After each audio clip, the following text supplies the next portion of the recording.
ইন্নাল্লাহা লা ইয়াকবিজুল ইলমা ইনতিজাআন ইয়ানতাজিউহু মিনাল ইবাদ ওয়ালাকিন ইয়াকবিজুল ইলমা বিকবজিল উলামা। যে পৃথিবী থেকে ইলম হঠাৎ করে উঠে যাবে না, তবে প্রকৃত আলেমদেরকে উঠিয়ে নেওয়ার মাধ্যমে ইলম পৃথিবীতে। এবং আমার ওস্তাদ আমাকে একটা কথা বলতেন, দেখো পৃথিবীতে এমন একটা দিন আসবে যখন আসলে ইলমে হাদিস নিয়ে চর্চা করার কোনো মানুষ থাকবে না। তো আমি তোমার জন্য দোয়া করি আল্লাহ যেন তোমাকে মুহাদ্দিস বানায়।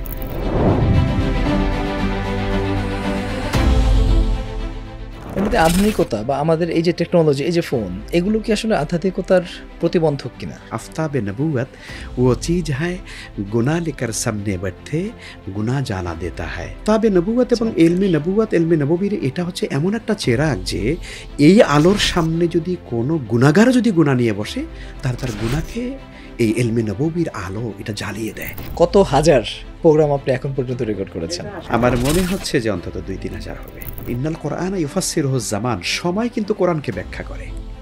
কোরআন সময়কে ব্যাখ্যা করে না, সময় কোরআনকে ব্যাখ্যা করে। পৃথিবীতে তো বহু দল আছে, বহু ইসলামী দল আছে। কোনটা ভালো দল, কোনটা ইসলামী দল, কোনটা জান্নাতি দল বা কোনটা আসলে ভালো, এটা আমি কেমনে বুঝবো? আপনার শিক্ষা প্রতিষ্ঠানের ম্যানেজমেন্ট করে ফেলুন সম্পূর্ণ ডিজিটালাইজড। ব্যবহার করুন তালিমি ক্লাউড স্কুল বা মাদ্রাসা ম্যানেজমেন্ট সফটওয়্যার। সফটওয়্যারটি সম্পূর্ণ ফ্রি ট্রায়াল নিতে এখনই কিউআর কোড স্ক্যান করুন বা কমেন্টে দেওয়া লিঙ্কের ফর্মটি ফিল আপ করুন।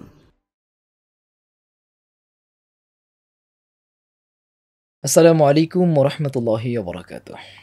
সুপ্রিয় দর্শক, আপনাদের স্বাগত জানাচ্ছি ইনোভা টক্সের আজকের আয়োজনে। আজ আমাদের অতিথি এমন একজন ব্যক্তিত্ব, যিনি একাধারে একজন আলেম, একজন লেখক, একজন গবেষক, যিনি মাদ্রাসায় হাদিসের অধ্যাপনা করছেন এবং টেলিভিশনগুলোতে ইসলামিক প্রোগ্রাম উপস্থাপনা, আলোচনা এবং একই সাথে বিভিন্ন জায়গায় দেশে বিদেশে তিনি দ্বীনের দাওয়াত নিয়ে ঘুরে বেড়াচ্ছেন প্রতিনিয়ত। বিভিন্ন জায়গাতে দায়িত্ব পালন করছেন দাওয়াতি ক্ষেত্রে, কিংবা মানবতার যে কোনো প্রয়োজনে তিনি ছুটে চলছেন নিরন্তর। দায়িত্ব পালন করছেন ইসলামী আরবি বিশ্ববিদ্যালয়ের সিন্ডিকেট সদস্য হিসেবে। চলুন আমাদের আজকের আমন্ত্রিত অতিথি শায়েখ মুহাদ্দিস মাহমুদুল হাসানের সাথে আপনাদের পরিচয় করিয়ে দিচ্ছি। কেমন আছেন শায়েখ? আসসালামু আলাইকুম রহমতুল্লাহ। জি আলহামদুলিল্লাহ ভালো আছি, আপনি কেমন আছেন? আলহামদুলিল্লাহ ভালো আছি। আপনার নানামুখী কর্মক্ষেত্র, আপনি মাদ্রাসায় পড়াচ্ছেন, মসজিদে খুতবা দিচ্ছেন, আপনি কখনো মাহফিলে দেখা যাচ্ছে, আবার কখনো টেলিভিশনের পর্দায়, কখনো দেশে, আবার কখনো বা বিদেশে। এই যে আপনার একটা বিশাল বিস্তৃত কর্মক্ষেত্র এবং প্রত্যেকটা কাজই আপনি দিনের জন্য করছেন লিওয়াছিল্লা, আমরা যতটুকু দেখছি জানছি। আপনাকে নিয়ে আমরা জানতে চাই, আপনার জীবনের গল্পগুলো আমাদের দর্শক শ্রোতাদের কাছে জানাতে চাই, কিভাবে একজন মানুষ এত নানামুখী কাজ করছেন এবং প্রত্যেকটি কাজেই আপনি সফলতার যে স্বাক্ষর রেখে চলছেন, কিভাবে আমাদের দর্শক শ্রোতারাও নিজেদের পরিমণ্ডলে প্রত্যেকটি ক্ষেত্রে তারা সফলতার স্বাক্ষর রাখতে পারে, সেই জন্যই মূলত আপনার জীবনের গল্পগুলো আমরা শেয়ার করতে চাই। শুরু করতে চাই একেবারেই ছোটোবেলা থেকে। আপনি কোথায় জন্মগ্রহণ করেছেন? জি, অনেক ধন্যবাদ আপনাকে। আমার জন্ম আসলে বাংলাদেশের নদী বিধৌত ধান, নদী, খাল, এই তিনে বরিশাল, এভাবে একটা আঞ্চলিক কথাও আছে। সেই নদী বিধৌত বরিশালে আমার জন্ম। বরিশালের হিজলা উপজেলা, যে উপজেলাটি মূলত একেবারেই চতুর্দিক থেকে নদী বেষ্টিত আচ্ছা, বলা চলে। কি নদী? এটা আমাদের মেঘনা নদী। মেঘনা নদী, যে চাঁদপুর মূলত যে মেঘনা নদীর তীরে, মূলত এই নদীটারই আসলে মূলত একটা শাখা চলে গিয়েছে আপনার আমাদের এই মেহেন্দিগঞ্জ হিজলা হয়ে, এরপরে বরিশালের দিকে, এটা বরিশাল হয়ে বঙ্গোপসাগরের দিকে আসলে মেঘনাটা প্রবাহিত হয়েছে। তো মূলত এই মেঘনার অববাহিকার এই সমুদ্র বা কি বলবো নদী বিধৌত এই এলাকাতেই আমার জন্ম, হিজলা উপজেলাতে। কত সালে? আমার অরিজিনাল জন্ম মানে বাবার তথ্য মোতাবেক, কারণ আমাদের তো বাংলাদেশে ধরুন বয়সের একটা হয় কাগজপত্রে আর একটা হয় আবার মানে অরিজিনাল। তো এটা আসলে হওয়া উচিত না, মানুষের জীবনের জন্মসাল একটাই থাকা উচিত। কেন যেন আমাদের দেশে এটা আসলে চর্চা হয়। একটা সময় তো মানুষ আসলে এটা যে লিখে রাখতে হয় এই ধরনের সেটাও ছিল না, রাইট? এই জন্য হয়তো নানানভাবেই বিষয়গুলো একটু কিছুটা হয়েছে। তো আমার বাবার তথ্য মোতাবেক আমার জন্ম হয়েছে 1978 সালে।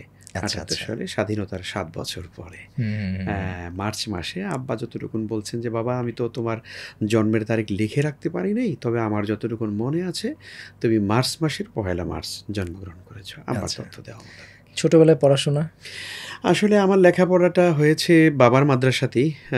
আমাদের হিজলা উপজেলার প্রাচীন একটা শিক্ষা প্রতিষ্ঠান এবং বলা চলে আমাদের ওই দক্ষিণ অঞ্চলের আলেম তৈরির একটা বেশ প্রাচীন মারকাজ, বাহেরচর ইসলামিয়া ফাজিল মাদ্রাসা, ডিগ্রি মাদ্রাসা। হুম, এই মাদ্রাসাটাই হচ্ছে আমাদের উপজেলার একটা সবথেকে মানে প্রাচীন মাদ্রাসা, দিনী শিক্ষা প্রতিষ্ঠান।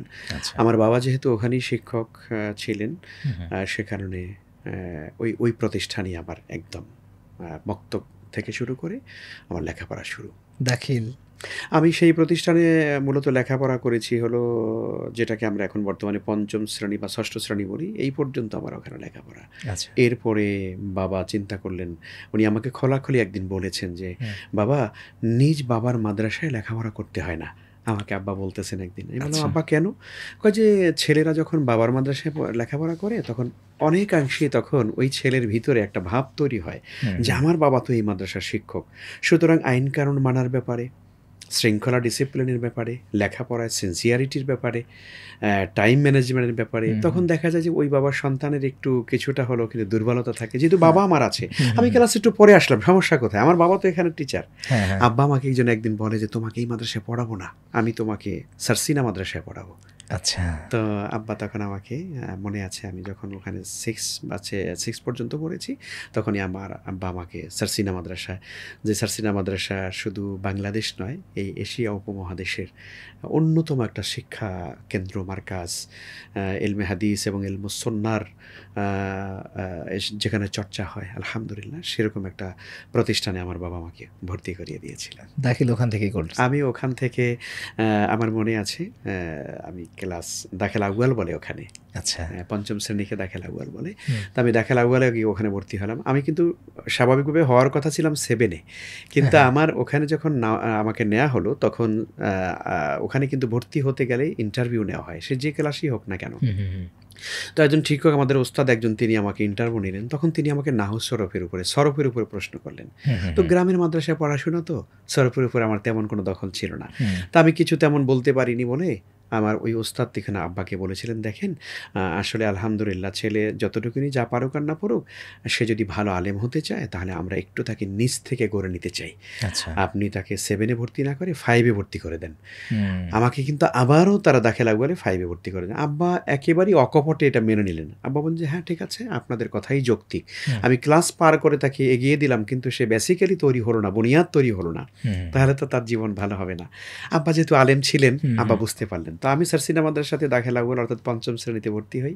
৬ষ্ঠ শ্রেণীতে পড়ি, ৭ম শ্রেণীতে পড়ি, ৮ম শ্রেণীতে পড়ি। একদম মানে দাখিল লেভেলের মূল বেসিক বুনিয়াদি ক্লাসগুলো আল্লাহ তাআলা আমাকে শতাব্দীর শ্রেষ্ঠ এই ঐতিহ্যবাহী দারুস সুন্নাহ, সারসিনা দারুস সুন্নাহতে আমার পড়ার সুযোগ হয়েছে।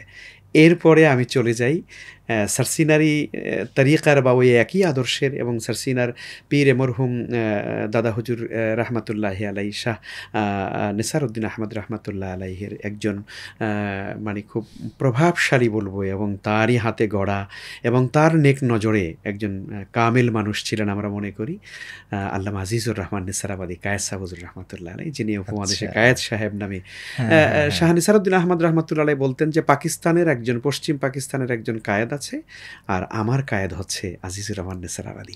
আচ্ছা। এভাবেই কিন্তু হুজুর কায়েদ হিসেবে পরিচিত হন। তো হুম, কায়েদ হুম, সাহেব হুজুর রহমাতুল্লাহ আলাইহি সারসিনা মাদ্রাসা থেকে উনি সারসিনা মাদ্রাসার ভাইস প্রিন্সিপাল ছিলেন এবং জামিয়াতে হিজবুল্লাহর উনি নাজিমে আলা ছিলেন এবং উনি ওনার বাড়িতে ঝালকাঠির বাসন্ডাতে উনি নেসারাবাদ যেটাকে বর্তমানে বলে ঝালকাঠি এনএস কামিল মাদ্রাসা, এই মাদ্রাসা হুজুর প্রতিষ্ঠিত করেন। আচ্ছা। এবং আমার যতটুকু মনে আছে যে আমি যখন ১৯৯৫-তে তখন ওই সময়টাতে ঝালকাঠি এনএস কামিল মাদ্রাসার খুব মানে লেখাপড়ার কঠিন একটা রমরম অবস্থা। হুম, হুম, হুম। মানে সেখানে ব্যাপক আকারে ছেলেরা স্ট্যান্ড করে, বোর্ড স্ট্যান্ড করে, ফার্স্ট হয়।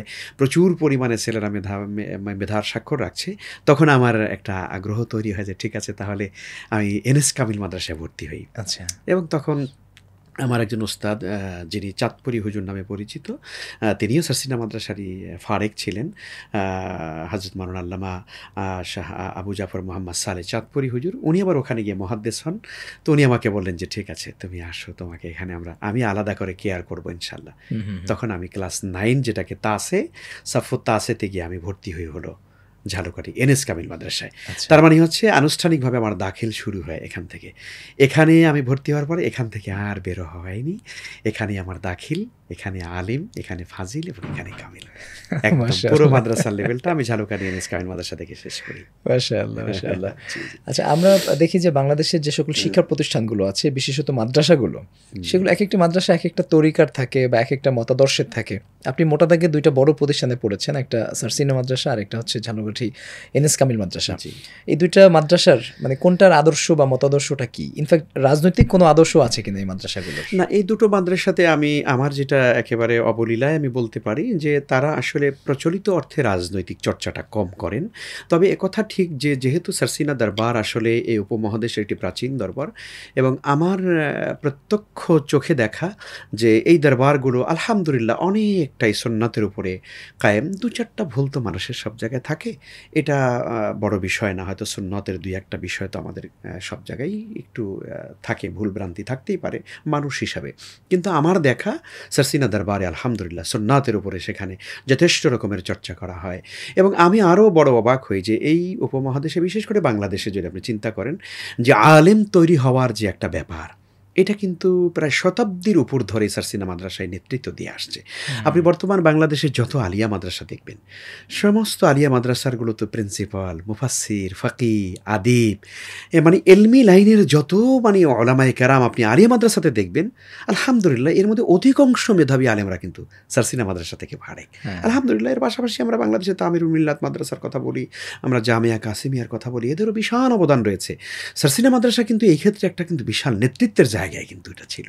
আচ্ছা। এখন কিছুটা হয়তো একটু দুর্বলতা সময়ের কারণে হয়তো হতেই পারে, হওয়া স্বাভাবিক, কিন্তু একটা সুদীর্ঘ সময় ধরে কিন্তু নেতৃত্বে তারা দিয়েছে। ফলে তারা মূলত এই এলেম চর্চার জায়গাটাকে তারা বেশি প্রাধান্য দেয়। প্রচলিত অর্থে তারা সবসময় বলে থাকে যে আমরা প্রচলিত রাজনীতি করি না, যদিও এখানে হয়তো আমাদের কোনো ভিন্ন দৃষ্টিভঙ্গি কথা অবশ্যই আছে, থাকতেই তো পারে, তাই না? ইসলাম কি রাজনীতি থেকে আলাদা? না, রাজনীতি তো আসলে ইসলামের একটা পার্ট, তো সেটা আমাদের করা উচিত, আমাদের সেটা নিয়েও চর্চা করা উচিত, রাসূল করেছেন সেটা। যাই হোক, সেখানে হয়তো করা হয় না প্রচলিত অর্থে, সে কারণে তারা ইলমটাকে, চর্চাটাকে বেশি দিয়ে থাকেন। আর এই দরবার কেন্দ্রিক যে তরিকার যে ব্যাপারটা আপনি বললেন, সারসিনা এবং নেসারাবাদের আসলে মূল তরিকার, তাদের যে মূল যে বুনিয়াদ বা মূল সূত্র যেটা, সেটা হচ্ছে কিন্তু ফুরফুরা দরবার, যেটা শাহ আপনার আবু বকর সিদ্দিকী ফুরফুরবি রহমাতুল্লাহি আলাইহি, ওই দরবার থেকে, ওই সিলসিলা থেকে মূলত সারসিনার এই তরিকাটা কিন্তু এসেছে। এবং সারসিনার দরবার থেকেই কিন্তু কায়েস শাহ হুজুর রহমাতুল্লাহি আলাইহি, উনি কিন্তু এখান থেকে আবার ওখানে আবার আলাদা একটা প্রতিষ্ঠার মার্কাজ তৈরি করেছেন। ফলে আমার দেখা যে ওনারা প্রচলিত রাজনীতিতে সরাসরি অংশগ্রহণ না করলেও তবে প্রচলিত রাজনীতির ভুল ভ্রান্তি নিয়ে তারা কথা বলেন। এবং আমরা দেখেছি যে তসলিমা নাসরিনের সেই যে মানে ইসলাম নিয়ে কটাক্ষ করা, কোরআন নিয়ে তার বিতর্কিত মন্তব্য, এই সময় ঐতিহাসিক যে প্রয়োজনগুলো যখন আমরা দেখেছি, তখন আমার মনে আছে স্পষ্ট, আমি সারসিনা মাদ্রাসা থেকে তখন লঞ্চ রিজার্ভ করে ঢাকাতে ছাত্র, আমরা হাজার হাজার ছাত্র সারসিনা মাদ্রাসা থেকে কিন্তু আমরা ঢাকায় এসেছিলাম এই তসলিমা নাসরিনের এই বিষয়টাকে প্রতিবাদ জানাবার জন্যে। তো ফলে তারা ঐতিহাসিক এই মুহূর্তগুলোতে তারা সাধ্য মোতাবেক চেষ্টা করে রাজনৈতিক মানে তাজদিদ, যেটাকে আমরা বলি তাজদিদে দিন বা দিনের সংস্কারের জন্য তারা ভূমিকা রাখার চেষ্টা করেন। তারপরে তো আমরা মানুষ হিসাবে আমাদের ভুল ত্রুটি কিছু থাকবেই। আচ্ছা, আচ্ছা। যদি আপনাকে জিজ্ঞেস করি সারসিনা মাদ্রাসা এবং নেসারাবাদ মাদ্রাসার শীর্ষ ৩ জন সাবেক শিক্ষার্থীর নাম, আপনি কাদেরকে এই মুহূর্তে আপনি উল্লেখ করবেন? আপনি খুব জটিল প্রশ্ন করেছেন, তারপর আমার হাজির জেহেনের মধ্যে বলি। সারসিনা মাদ্রাসার সাবেক ছাত্রদের মধ্য থেকে আমি সারসিনা যখন পড়াশোনা করি, তখনকার সময়ে আমার মেমোরিতে সবথেকে যিনি আসলে প্রভাব সৃষ্টি করে ফেলেছিলেন, সবথেকে প্রভাব, মানে আমি যার আরবি খুতবা শোনার জন্য আমি পাগলের মতো হয়ে থাকতাম। সারসিনা মাদ্রাসাতে যখন বিভিন্ন অকেশন হতো, ধরুন সিরাতুন নবী বা মিলাদুন নবী উপলক্ষে আলোচনা বা মেরাজ উপলক্ষে আলোচনা বা যে কোনো অকেশনে যখন সারসিনা মাদ্রাসাতে আপনার কো কারিকুলার অ্যাক্টিভিটিসগুলো যখন হতো, তখন কিন্তু অ্যারাবিকের উপরে প্রচণ্ডভাবে ওখানে যেহেতু গুরুত্ব দেওয়া হয়, তখন আরবি ভাষার একটা ব্যাপক চর্চা ওখানে হতো। আমি ছোট মানুষ ছিলাম, তো এই ছোট্ট মানুষে কিন্তু বিষয়টাকে কিন্তু চরমভাবে কিন্তু এটা আকৃষ্ট করেছে, এটা আমার হৃদয়ের ভিতরে এটাকে মানে কঠিনভাবে আকর্ষণ সৃষ্টি করেছে। তখন আমার মনে আছে সারসিনা মাদ্রাসার মসজিদে যেই মেধাবী ছাত্রের আরবি লেকচার শুনে আমি অনুপ্রাণিত হয়ে যেতাম, পাগল হয়ে যেতাম যে একটা বাঙালি ছাত্র কী করে এইভাবে আরবি বলে, কী করে তার শব্দের ঝংকারে সারসিনা মাদ্রাসার মসজিদ প্রকম্পিত হয়ে যায়। সারসিনা মাদ্রাসার যুগশ্রেষ্ঠ মুহাদ্দিসিন যারা ছিলেন তারা তার দিকে তাকিয়ে থাকতেন যে বাচ্চাটা কীভাবে আরবিতে খুতবা দিচ্ছে, বক্তৃতা দিচ্ছে। সেই মেধাবী একজন ছাত্র, যিনি বর্তমানে বাংলাদেশে নেই, তিনি আসলে মূলত লন্ডনে থাকেন এবং ঢাকা বিশ্ববিদ্যালয়ের তিনি আরবিকের প্রফেসর ছিলেন। শেষ পর্যন্ত তিনি এখান থেকে লন্ডনে চলে যান এবং তিনি এই জুলাই বিপ্লবের পরে তিনি কিন্তু বাংলাদেশে এসেছিলেন যে ঢাকা বিশ্ববিদ্যালয়ে তিনি আবার জয়েন করবেন। সেজন্য ওনার সঙ্গে আমার একদিন দেখাও হয়েছে, আমার সবসময় নিয়মিত যোগাযোগ হয়। তো উনি আমাকে একদিন বাইতুল মোকাররমে হঠাৎ করে আমি একদিন গেলাম, যাওয়ার পরে দেখি যে আমার সেই মহান মানুষটি, আমি জড়িয়ে ধরলাম। উনি আমাকে বলেন, শেখ আপনি কেমন আছেন ইত্যাদি, আমাকে খুব মহব্বত করেন। আমি বললাম, শেখ আপনি বাংলাদেশে? বলছে, হ্যাঁ, আমি তো চাচ্ছি আবার চেষ্টা করে ঢাকা বিশ্ববিদ্যালয়ের আরবিকে জয়েন করার জন্য। কিছু আইনি কিছু জটিলতা পড়ে গেছি, দোয়া করুন যদি আমি সিদ্ধান্ত, তাহলে আমি আবার দেশে চলে আসব। তার নাম হচ্ছে মাহমুদ বিন সাইদ। মাহমুদ বিন সাইদ, উনি সারসিনা মাদ্রাসার আমার দেখা আলোড়িত একজন স্টুডেন্ট, যিনি এখন ব্রিটেনে বা লন্ডনে তিনি ইসলামী দাওয়ার ক্ষেত্রে কাজ করেন এবং শুধু লন্ডন নয়, উনি সুদূর আফ্রিকা পর্যন্ত এবং মুসলিম দেশগুলোতে ওনার বিরাট কাজ চলে এখন দাওয়া নিয়ে, আলহামদুলিল্লাহ। আপনি একজনের নাম বলতে বলেছেন, আমার মেমোরিতে সারসিনা মাদ্রাসার আরেকজন ছাত্রের আমার মেমোরিতে খুব আলোড়ন সৃষ্টি করেছেন। তার নাম হলো মাসউদ আল মাহাদি। তিনি সারসিনা মাদ্রাসাতে, আমরা যখন ছোটোবেলাতে 5-6 পড়ি তখন তিনি দাখিলে সেকেন্ড স্টার্ন করেছিলেন গোটা বাংলাদেশের মধ্যে। তিনি এখন বর্তমানে কুষ্টিয়া ইসলামী বিশ্ববিদ্যালয়ের সম্ভবত দাওয়া ডিপার্টমেন্টের তিনি প্রফেসর। এ হচ্ছেন আমার দ্বিতীয় মানুষ। তৃতীয় আমি যাকে বলতে চাই, তিনি হচ্ছেন আমার আরেকজন মহান মানুষ, আল্লাহু আকবার, যার দ্বারা আমি অনেক বেশি অনুপ্রাণিত এবং আমি তার কাছে অনেক বেশি ঋণী। তিনি বর্তমান সারসিনা মাদ্রাসাতে শেখুল হাদিস, হযরত মাওলানা শেখুল হাদিস আল্লামা সিরাজুম মুনির তাওহীদ, তার নাম সিরাজুম মুনির তাওহীদ। তিনি হচ্ছেন বর্তমান সারসিনা মাদ্রাসার আলিয়া মাদ্রাসার তিনি শেখুল হাদিস বর্তমানে হেড। আলিয়া মাদ্রাসায় কি শেখুল হাদিস এই ডেজিগনেশনটা আমরা, হ্যাঁ, এটা তো আমাদের ঐতিহ্য, যদিও আমরা সাধারণত এটা ব্যবহার করা হয় না, কিন্তু এই ঐতিহ্যটা আমাদের আছে। যিনি হাদিস বিভাগের যিনি প্রধান থাকেন, আসলে মূলত বেসিক্যালি এটা শেখুল হাদিস পদ। আমরা হয়তো অনেক সময় দেখা যায় হেড মুহাদ্দিস বলি বা প্রধান মুহাদ্দিস বলি, বেসিক্যালি যিনি হাদিস ডিপার্টমেন্টটাকে যিনি আসলে নেতৃত্ব দেন প্রধান মুহাদ্দিস হিসাবে, তিনি কিন্তু শেখুল হাদিসের পদ অলঙ্কৃত করেন। তো এই জন্য সারসিনা মাদ্রাসাতে বর্তমানে হযরত মাওলানা সিরাজুম মুনির তাওহীদ, তিনি হচ্ছেন আমার আরেকজন মহান মানুষ, আমার ভালোবাসার মানুষ। আমার মনে আছে আমি হাতের লেখা থেকে শুরু করে সব কিছু ওনার কাছ থেকে আমি শিখতাম। আমার মনে আছে নাহু সরফ, আমার নোট, হ্যান্ড নোট যা লাগতো সব কিছুই আমাকে দিতেন। উনি বর্তমানে এই অবস্থায় আছেন, আলহামদুলিল্লাহ। এনএস কামিল মাদ্রাসার তিনজনের কথা বলবেন। এনএস কামিল মাদ্রাসাতে আমার হৃদয়ে টাচ করার মতো একজন মানুষ আছেন, যিনি ডক্টর ABM আবদুল্লাহ। তিনি কুষ্টিয়া ইসলামী বিশ্ববিদ্যালয়ে সম্ভবত তিনি আল কোরআন ডিপার্টমেন্ট থেকে তিনি ফার্স্ট হয়েছেন। তিনি বর্তমানে আপনার মাগুরাতে, তার বাড়িও মাগুরাতে, তিনি মাগুরাতে এখন একটা ইসলামী ব্যাংকের সিনিয়র, তিনি আপনার দায়িত্বশীল হিসাবে একটা ব্যাংকের তিনি ম্যানেজার হিসাবে তিনি কাজ করছেন, চাকরি করছেন। তিনি ওই লাইনে চলে গেছেন। এনএস কামিল মাদ্রাসাতে মেধাবী ছাত্র হিসাবে আরেকজন মানুষের কথা আমার মনে পড়ে, তার নাম হযরত মাওলানা অধ্যক্ষ নাজিম উদ্দিন, তার বাড়ি চাঁদপুর। আমার খুব মনে আছে, আমি যখন 10ম শ্রেণীতে পড়ি, আমি তাফসিরে কোরআনে কারিমের হ্যান্ড নোট করবার জন্য ওনার কাছে তাফসির ইবনে কাসির আরবিটা নিয়ে যেতাম। আমি ওনার কাছে বলতাম যে ভাইজান, এই আয়াতের তাওজিটা আমি ইবনে কাসির থেকে লিখতে চাই। আপনি তখন 10ম শ্রেণীর ছাত্র? 10ম শ্রেণীতে আমি যখন দাখিলি পরীক্ষা দিব, তখন আমি হ্যান্ড নোট করতেছি, তখন উনি কামেলে, তখন নাজিম ভাই কামেলে, তখন কামেলে উনি ফার্স্ট বয়। তো আমি ওনার কাছে তাফসির ইবনে কাসিরের মেইন নুসখা এটা নিয়ে যেতাম যে ভাইজান, এখানে যালিকাল কিতাব লা রাইবা ফি, এইটার ব্যাখ্যা করতে বলা হয়েছে, তো এখন আমি এটা ইবনে কাসির থেকে কীভাবে এটা আমি ব্যাখ্যাটা নিব, আপনি আমাকে হেল্প করেন। তখন আমাকে মনে আছে উনি আমাকে এরকম লাল কালি দিয়ে দাগিয়ে দিতেন আর বলতেন, এতটুকুন লেখলে তোমার এই ব্যাখ্যা হয়ে যাবে। তো ওনার কাছে আমি খুব ঋণী।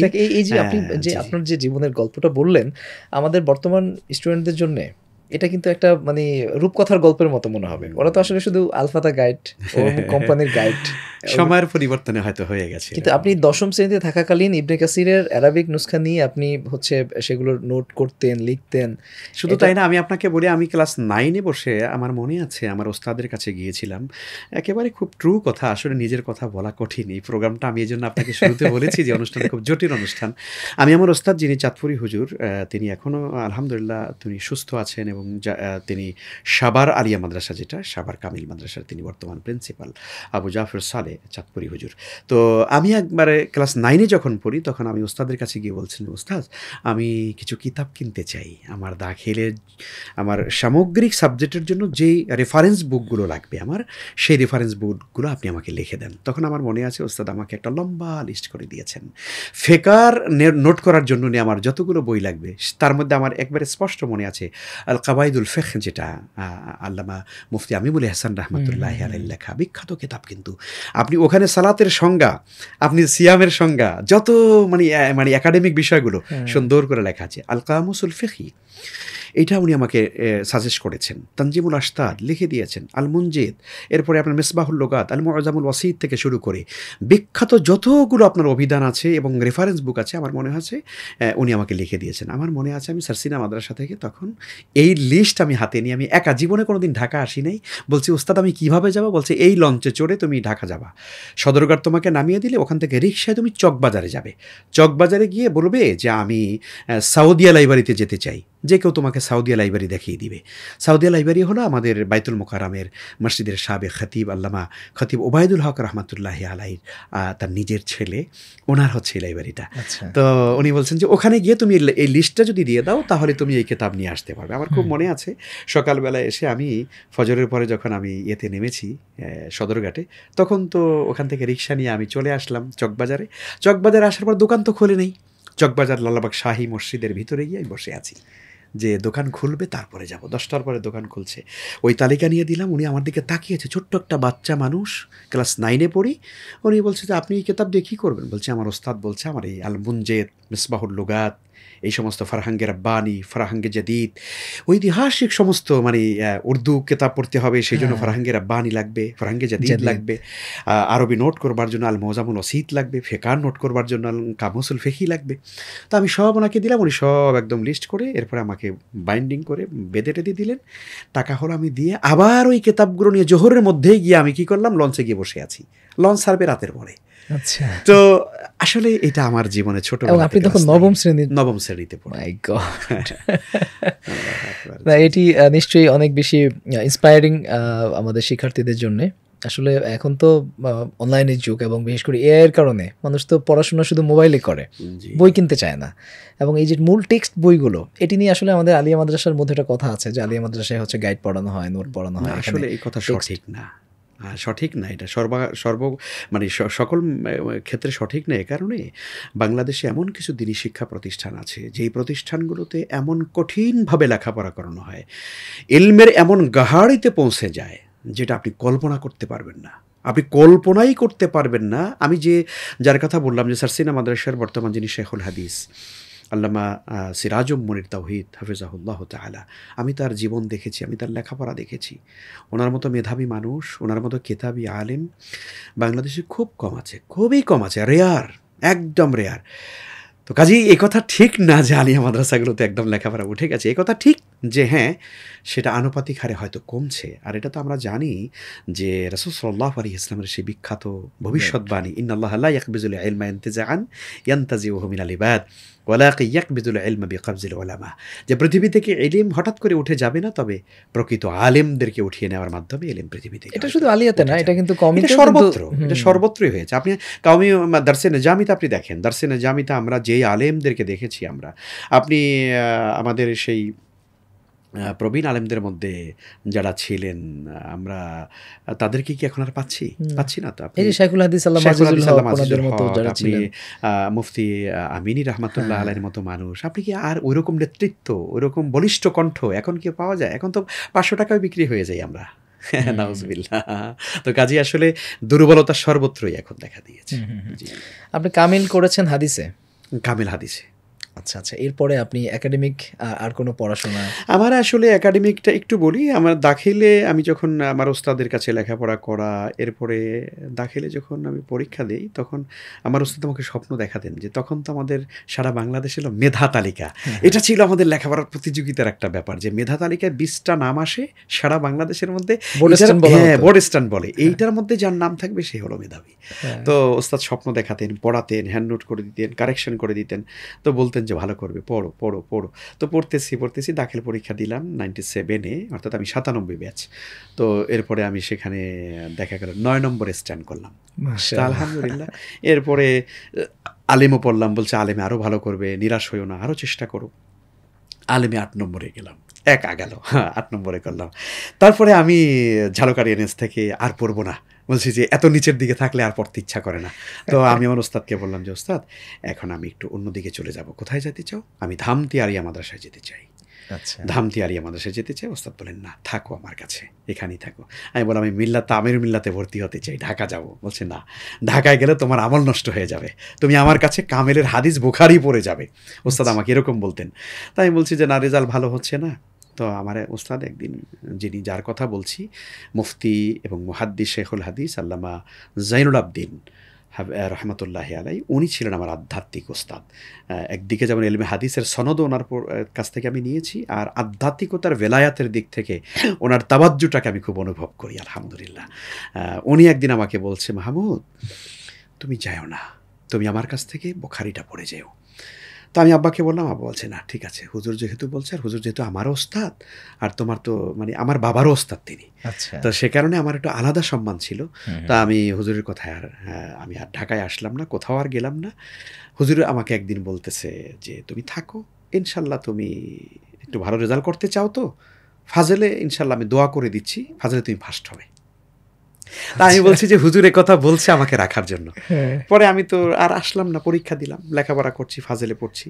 তো ফাজেল পরীক্ষা হলো, রেজাল্ট হবে আজকে।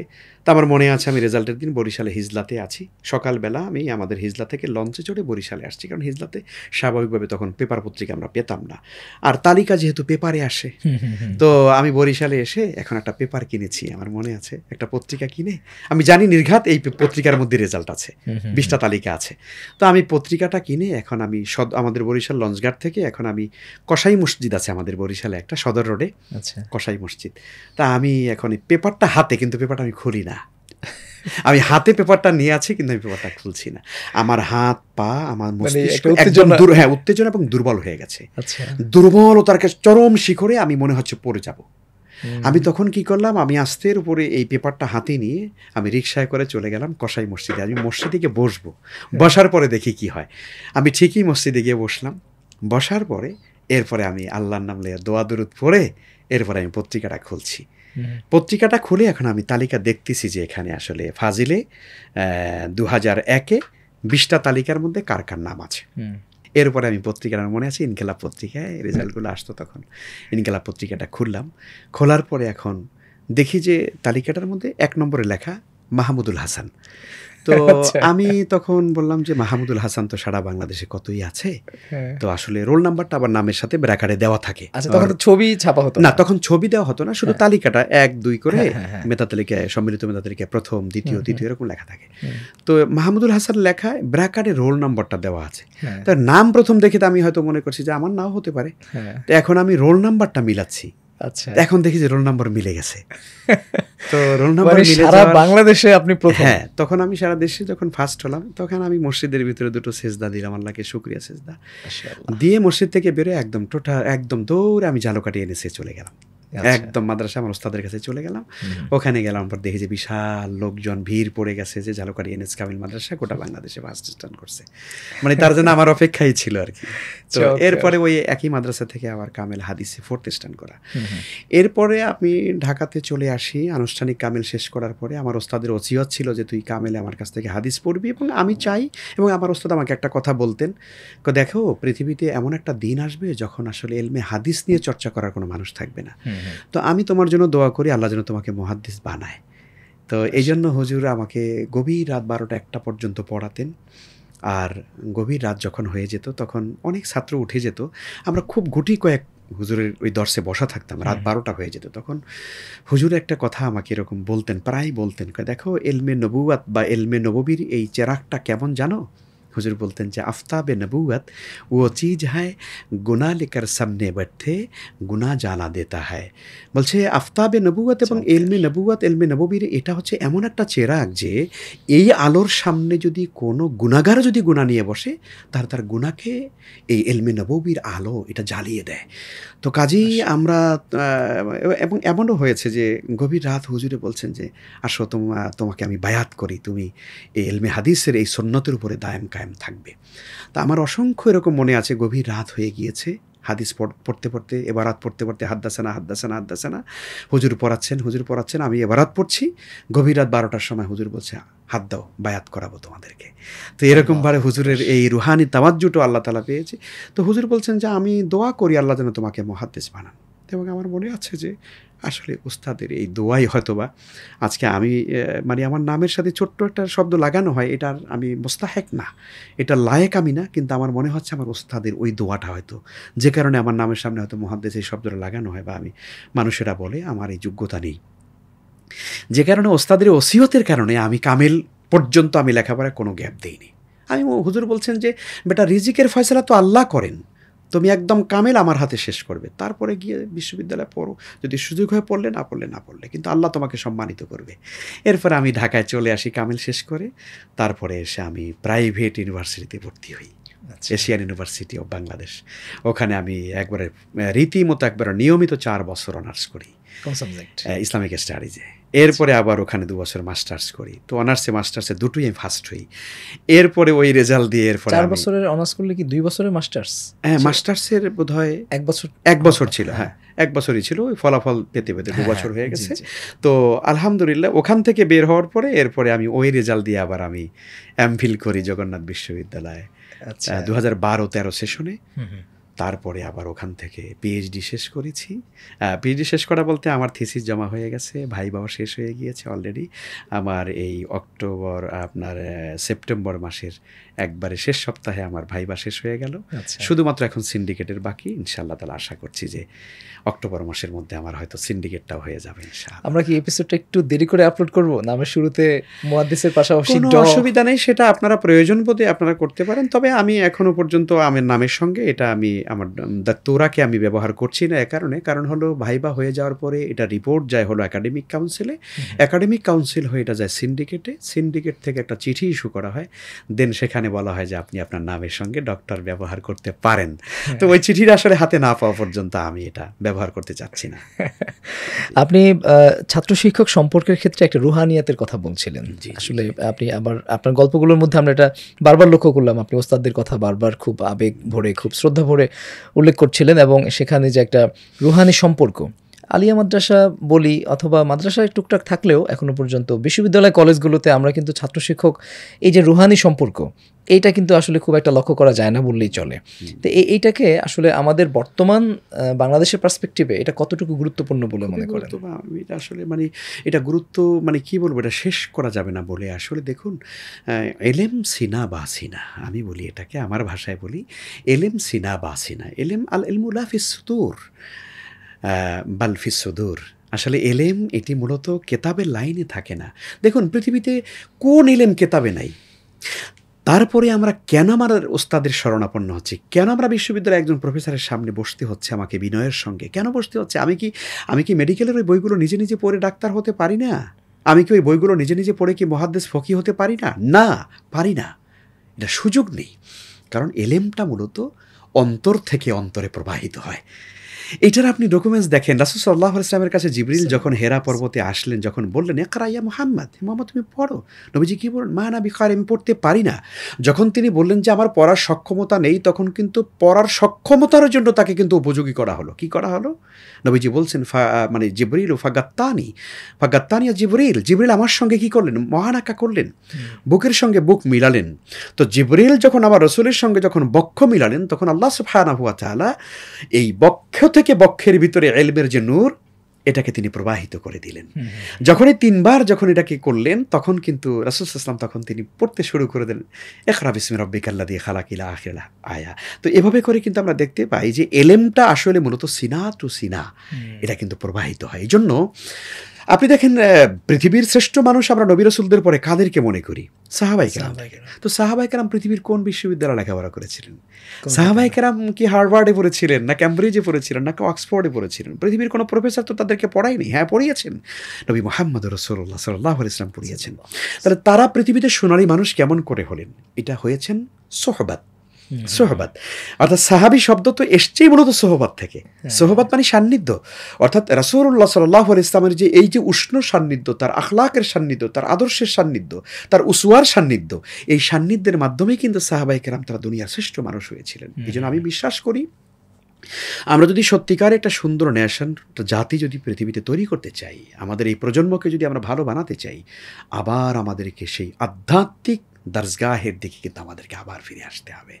আমাদেরকে একজন আধ্যাত্মিক রুহানি পিতা আমাদেরকে ঠিক করতে হবে। আধ্যাত্মিক একজন পুরুষের কাছে আমাদেরকে যেতে হবে, যিনি আমাদেরকে আধ্যাত্মিকতার উৎকর্ষ সাধন করবেন। আমাদের যেটা আল্লাহ তাআলা তার রাসূলকে বলেছেন যে হুয়াল্লাযী বাআসা ফিল উম্মিয়্যিনা রাসূলাম মিনহুম ইয়াতলু আলাইহিম আয়াতি ওয়া ইউযাক্কিহিম, এই যে তাজকিয়াতুন নুফুস যেটাকে বলা হয়, আপনি অস্বীকার করতে পারবেন না নবী রাসূলদের পৃথিবীতে আগমনের পেছনে একটা উদ্দেশ্য আছে তাজকিয়াতুন নুফুস। তার মানে হচ্ছে আধ্যাত্মিকতা। এই আধ্যাত্মিকতা কোনোদিন এড়িয়ে চলা যায় না। এই জন্য আমরা বর্তমান প্রজন্মের আমাদের তরুণদের কাছে আমাদের এই মেসেজ থাকবে, আপনারা পড়ুন, আপনারা গবেষণা করুন, আপনারা অক্সফোর্ডে পড়ুন, বিশ্ববিদ্যালয়ে যেখানে যান গবেষণা করুন, কিন্তু আপনার যেন ওস্তাদ থাকে, আপনার জন্য একজন ওস্তাদ থাকে যিনি আপনাকে জীবন চলার পথে আপনাকে গাইডলাইন দিবে। তাহলে ইনশাআল্লাহ তাআলা আপনি যত বড় মেধাবী হন, আপনি কোনো দিন হেদায়েত থেকে বিচ্যুত হবেন না। এই যে আমাদের বিশ্ববিদ্যালয়গুলোতে অনেক সময় দেখি না আমরা অনেক মেধাবী ছাত্র, কিন্তু শিক্ষককে পিটায়, শিক্ষকের সঙ্গে খারাপ আচরণ করে। কারণ কি? তার ওই আধ্যাত্মিক স্পিরিচুয়াল যে তার লেসনটা দরকার ছিল, ওইটা সে নিতে পারে নাই। এমনিতে আধুনিকতা বা আমাদের এই যে টেকনোলজি, এই যে ফোন, এগুলো কি আসলে আধ্যাত্মিকতার প্রতিবন্ধক কিনা?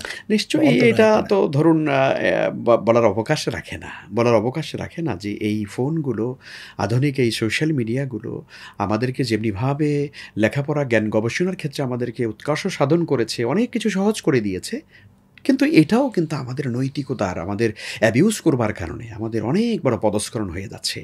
ব্যাপারটা অনেক কঠিন। আপনি আগুনকে তো কাজে লাগাবেন আপনার যতটুকু প্রয়োজন, এটাকে আবার আপনাকে সংরক্ষণ করারও পদ্ধতি আছে, কিন্তু আগুন যদি আপনি এখানে জ্বালিয়ে রাখেন তাহলে তো হবে না। প্রত্যেকটা জিনিসকে আসলে ইউজ করার একটা নিয়ম থাকতে হবে, সিস্টেম থাকতে হবে। সেটা থাকলে হয়তো আমরা এটা থেকে কল্যাণ পেতে পারি। পেশাগত জীবনে আপনি পরবর্তীতে শিক্ষকতাকে বেছে নিয়েছেন? জি, এরপরে আমার আসলে যখন অনার্স মাস্টার্স করা হলো, তারপরে আমি আসলে বাংলাদেশের একটা ঐতিহ্যবাহী শিক্ষা প্রতিষ্ঠান, ঢাকা জেলার মধ্যে একমাত্র কামিল মাদ্রাসা তখন, শরীফবাগ ইসলামিয়া কামিল মাদ্রাসা, ওখানে আমি মূলত 2008-এ আমি ওখানে দেখলাম যে প্রভাষক নিবে, আরবি প্রভাষক। তখন আমি ইন্টারভিউ দিই, তখন ওখানে আমার প্রভাষক পদে চাকরি হয় ফার্স্ট হওয়ার পরে। সেখান থেকে আমি 2010 পর্যন্ত ওখানে আমি মূলত প্রভাষক হিসেবে চাকরি করি। সেখানে 10 পর্যন্ত থাকার পরে এরপর দেখলাম যে ঢাকার মেসবাহুল উলুম কামিল মাদ্রাসাতে মুহাদ্দিস নিয়োগের জন্য আবেদন করা বিজ্ঞপ্তি দেওয়া হয়েছে। তখন আমি সেখানে আবার মুহাদ্দিস হিসাবে আসার জন্য আমি আবেদন করি। ওখানেও আলহামদুলিল্লাহ নিয়োগ পরীক্ষায় ফার্স্ট হওয়ার পরে ওখানে আমি আবার মুহাদ্দিস হিসাবে জয়েন করি। তো এখন বর্তমানে কর্মজীবনে মেসবাহুল উলুম কামিল মাদ্রাসার প্রধান মুহাদ্দিস হিসাবেই ওখানে আলহামদুলিল্লাহ হাদিস বিভাগে প্রধান হিসাবে এখানে কাজ করি। এবং আমাদের অনার্সেও, আমাদের মেসবাহুল উলুম কামিল মাদ্রাসা অনার্সে একটি বিভাগ আছে, দুটো অনার্স আছে, দুটো সাবজেক্টে, আল হাদিস অ্যান্ড ইসলামিক স্টাডিজ। এটারও আমি চেয়ারম্যান হিসেবে বর্তমানে দায়িত্ব পালন করছি। চমৎকার। আপনারা যে হাদিসের যে দর্সগুলো দিয়ে থাকেন আলিয়া মাদ্রাসাগুলোতে, মিসবাহুল উলুম কামিল মাদ্রাসাতে, এখানে যে ছাত্র এবং শিক্ষক রয়েছেন, এখানে কমি মাদ্রাসায় আমরা যেটা দেখি যে হাদিসের দর্সগাহে একটা অন্যরকম পরিবেশ তৈরি করা হয়। আলিয়া মাদ্রাসাগুলোতে কি আসলে এ ধরনের? এটিতে আমাদেরকে খুব কিছু কষ্টের কথা আছে। আসলে আমরা সেই এলমি রনকটা হয়তো ফোটাতে পারছি না, এ কারণে যে আমাদের বর্তমানে আলিয়া মাদ্রাসার স্টুডেন্টদের মধ্যে একটা চিন্তা এভাবে গ্রো হয়েছে যে শুধুমাত্র এই মাদ্রাসায় পড়ায় কিছু হবে না, কলেজে অথবা ইউনিভার্সিটিতে পড়তে হবে। ফলে এই দ্বৈত একটা অবস্থায় আমাদের ছাত্রদের অবস্থান করবার কারণে তাদেরকে আমরা আসলে দরজগাহের দিকে ফিরিয়ে আনতে পারছি কম। তো আলহামদুলিল্লাহ এরপরেও ধরুন আমরা চেষ্টা করছি। যেমন আমি ঠিক আজকের, আপনি যেই মুহূর্তে যেই দিনে আজকে আমরা আমার প্রোগ্রামটা রেকর্ড করছেন, ঠিক আজকের দিনের কথা বলি। আজকের দিনেও কিন্তু আমি আমার কয়েকজন ছাত্র নিয়ে আমি কিন্তু তিরমিজির ক্লাস নিয়েছি। এবং আমি আলহামদুলিল্লাহ প্রতিদিনই আমি ছাত্রদের কাছে আমার বলা আছে যে তোমরা যদি একজনও আসো, তাহলে আমি একজনকে নিয়ে আমি ক্লাস করাবো। তো আলহামদুলিল্লাহ আমাদের এখানে 5 জন 7 জন 10 জন করে আলহামদুলিল্লাহ আমাদের ক্লাসে বসে।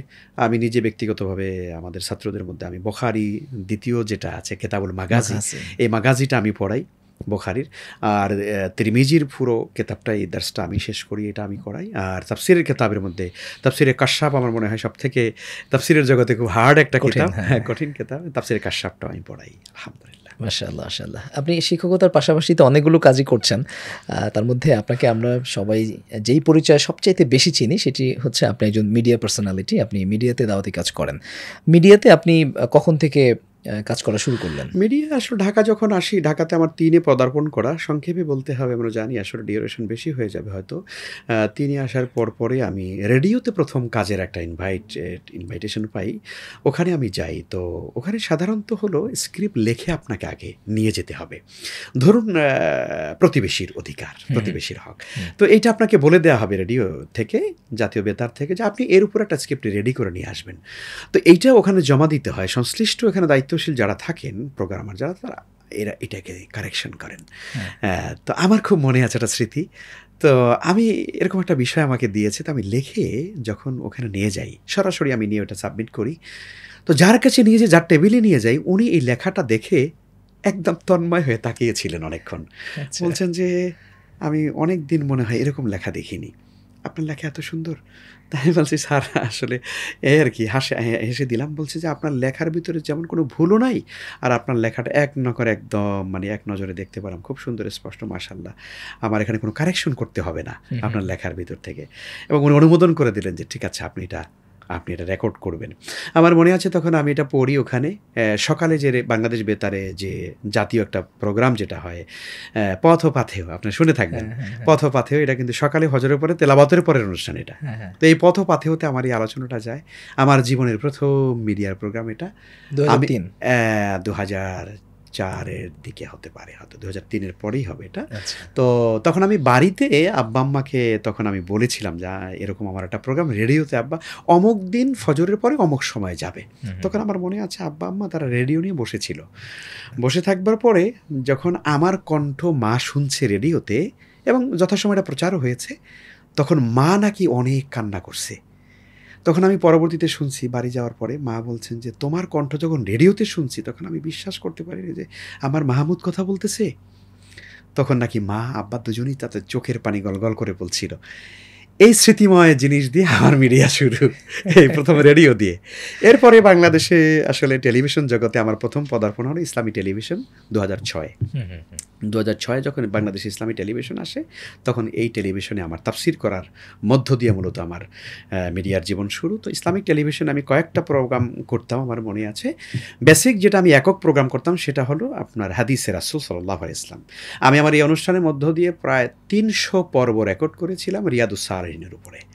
পুরো রিয়াদুস সালিহিনটা আমার এখানে ফুল রেকর্ড করা আছে, আলোচনা, ভিডিও। আর আরেকটা প্রোগ্রাম যেটা দৈনন্দিন জীবনে ইসলাম, এটার আমি প্রেজেন্টার ছিলাম।